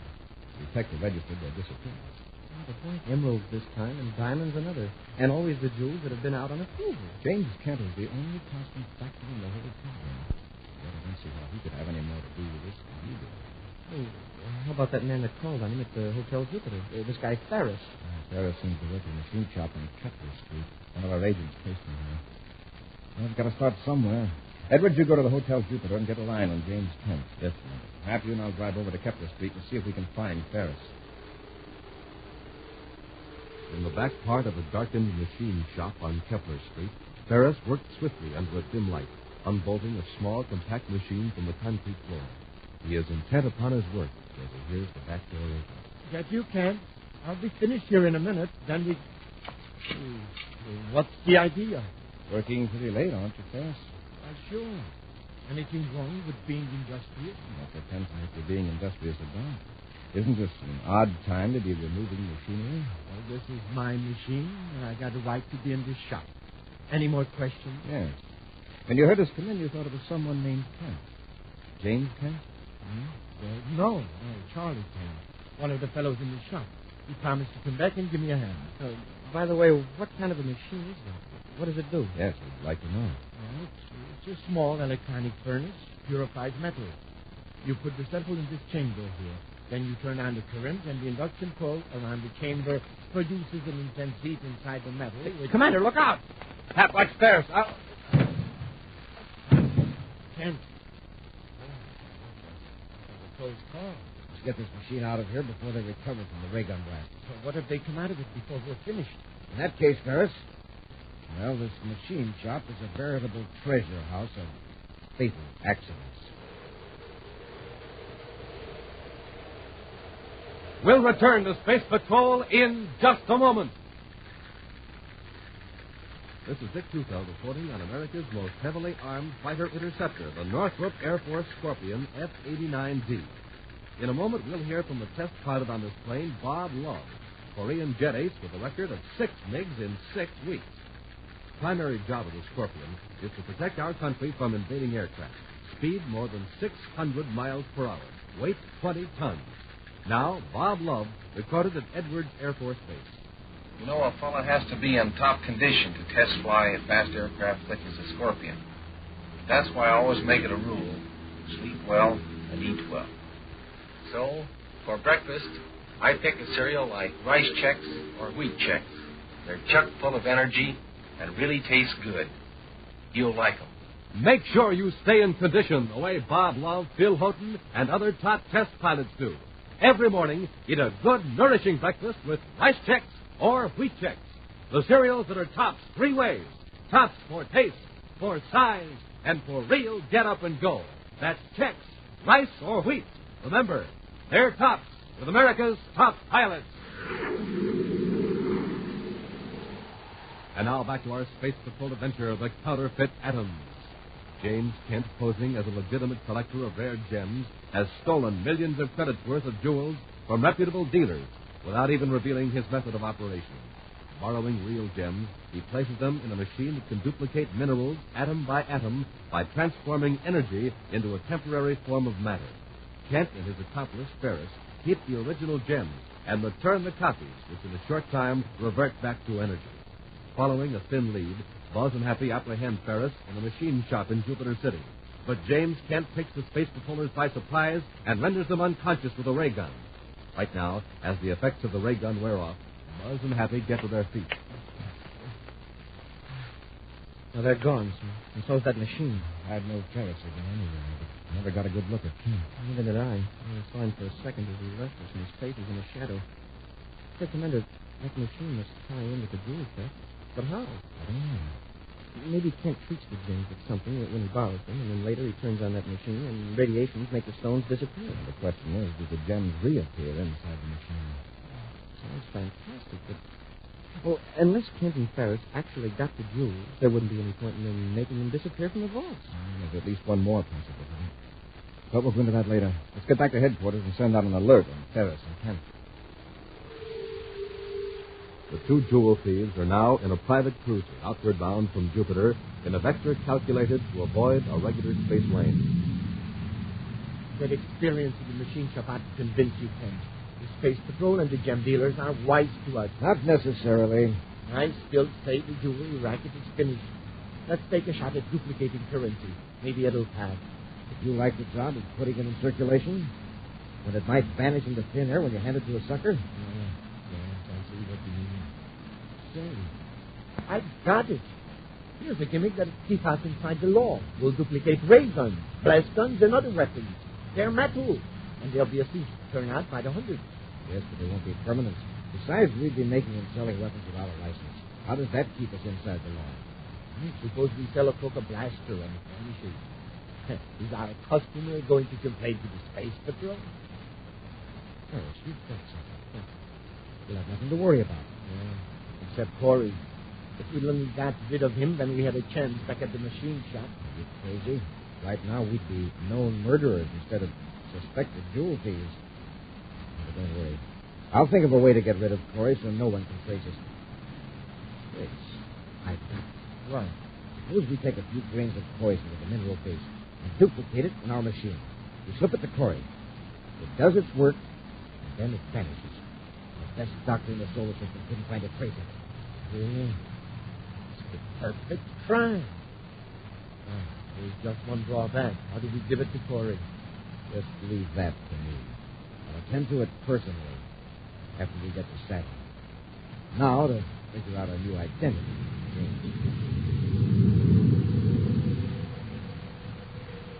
As Buzz and Happy prepare to leave Jupiter, a strange spaceogram message arrives at Jupiter City headquarters, addressed to the commander. Buzz reads it, and then hands it to Happy. Well, do you think this is on the level, sir? Well, the situation being what it is, we'll have to investigate every lead.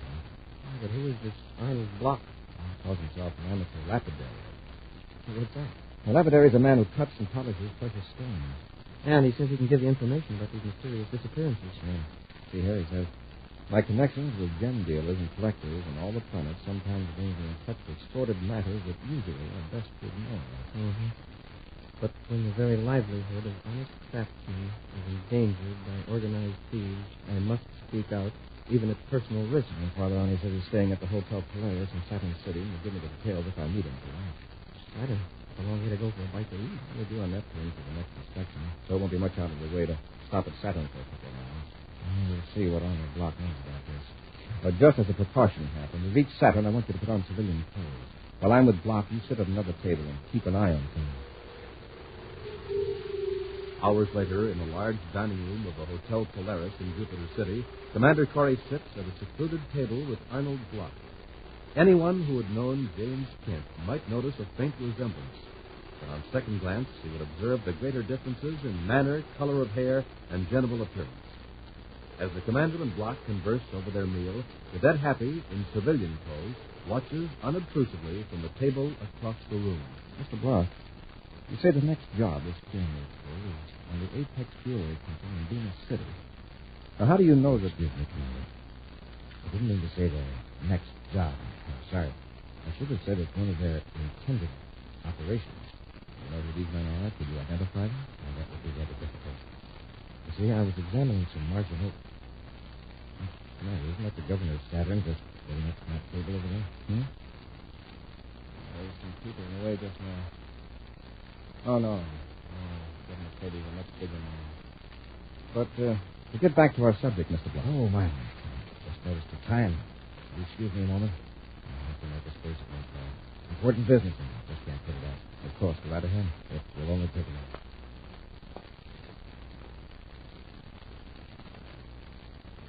What's your signal, Commander? I was coming over and pretend to drop something at the time. And then I'll be watching what I see us talking.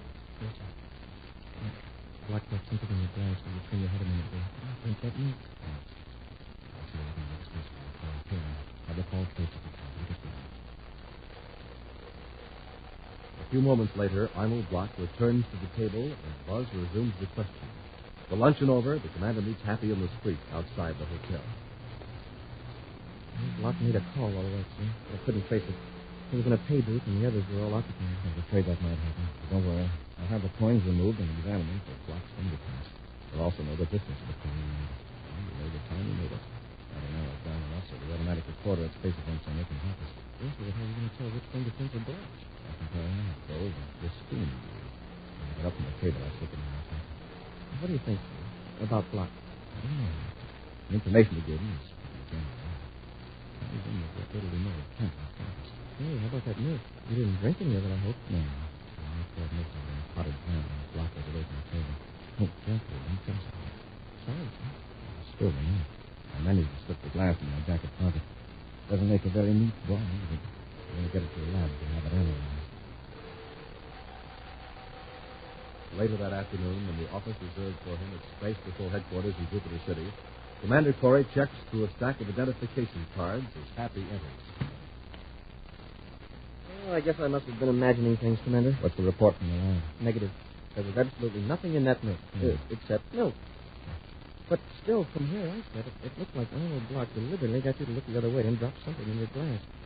Well, I guess he was just reaching for those sugar or something. Possibly. Oh, about the phone call. Anything on that one? Yes, sir. In a way, it turned out to be simpler than I expected. The Spacephone serviceman had just collected from the coin boxes an hour before, so there weren't very many coins to check. But there were no coins with Arnold Block's fingerprints. So he didn't make a call after all. So what was he doing in the booth? Block made a call to Draco City. Spacephone Center's automatic recorder showed it. It was the only call of that kind made from that particular spacephone during the period involved. Who was the call to? You find out? A perfectly legitimate call to the Draco Tool Company. They make gem cutting instruments. They're doing some special work for a Mr. Arnold Block. And Block must be on the level. Hey, wait.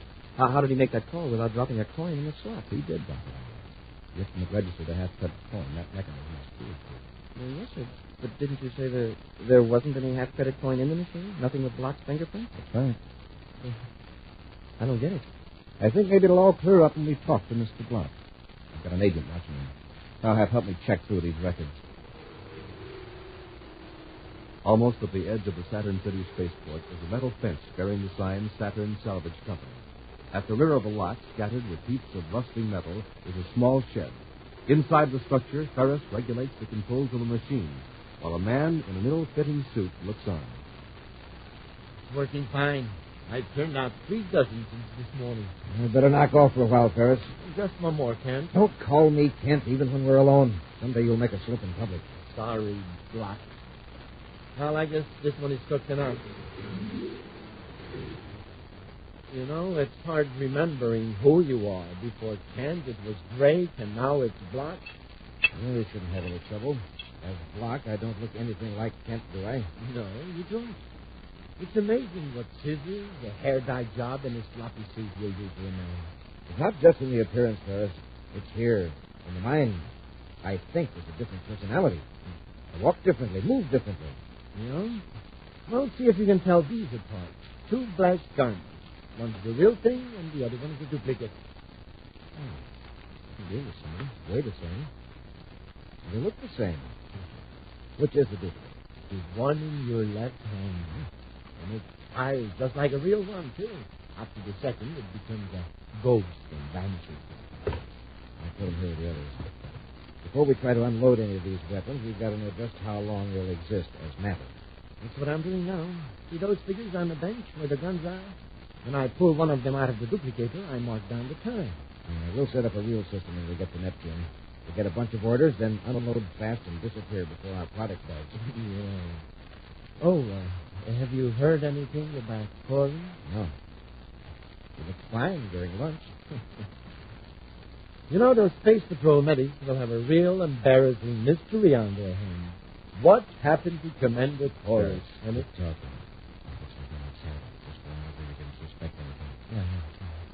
As I was saying, the Jupiter Giants don't have a chance against the Pluto Demons. Not with Edlinger pitching. And all right, both of you, get your hands up. Hold it, Ferris. You heard the commander. Wait on that table, Kent. Let's see those hands in the air. You sure you have the right man? Kent, Block, whatever it is. Now move out here and move fast. Sure. This is a blaster, Corey. Now drop that ray gun. Don't be a fool, Kent. You're through. Yeah? You've got a ray gun. I've got a blaster. If you fire, so will I. We'll both drop. I'll be able to get up again. He's right, Commander. The cadet's got sense. Now, toss those ray guns down, and Ferris and I'll be on our way. You're not going anywhere. Hurry, I haven't got time to play games. This is your last chance. I'm going to squeeze the trigger and blast you. Commander, his gun vanished. That's what I was waiting for.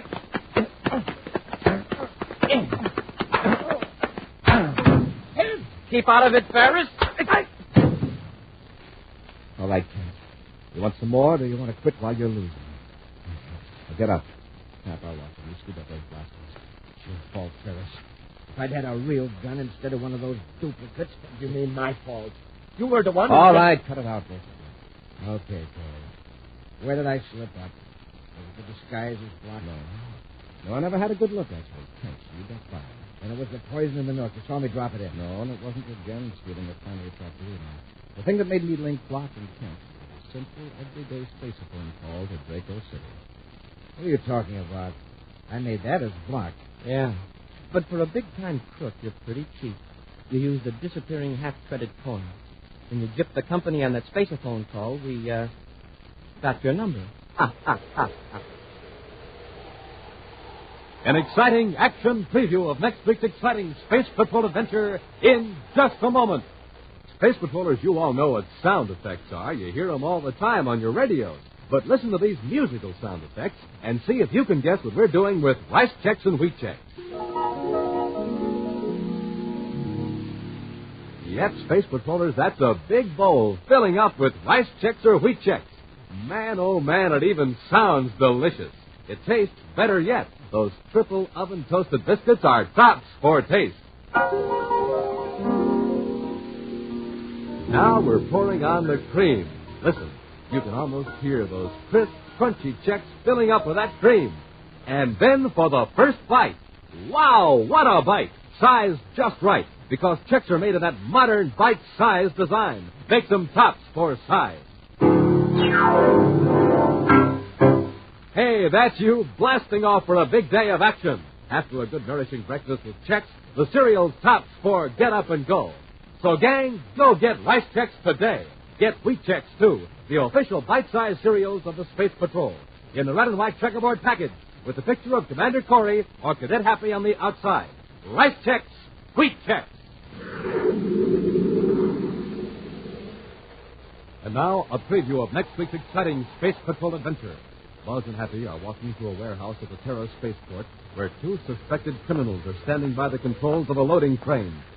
That's Zanker, all right, Commander. Yes, and just how much of that cargo up there on the train is stolen. Probably plenty of it. Uh-oh, he sees us. Just a minute, Vancar. Lieutenant, release that holding brake and drop the load down there. Look out, Hap. Move!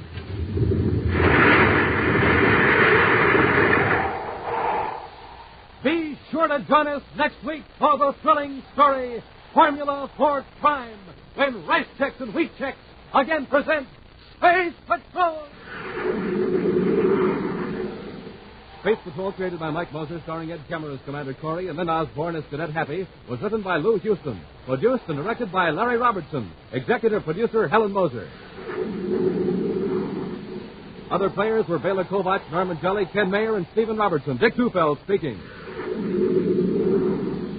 Now, don't forget to tune in next Saturday and every Saturday when Rice Checks and Wheat Checks present exciting action on Space Patrol. This program is broadcast for armed forces overseas through the worldwide facilities of the Armed Forces Radio Service. Space Patrol came to you transcribed from Hollywood. This is ABC Radio Network.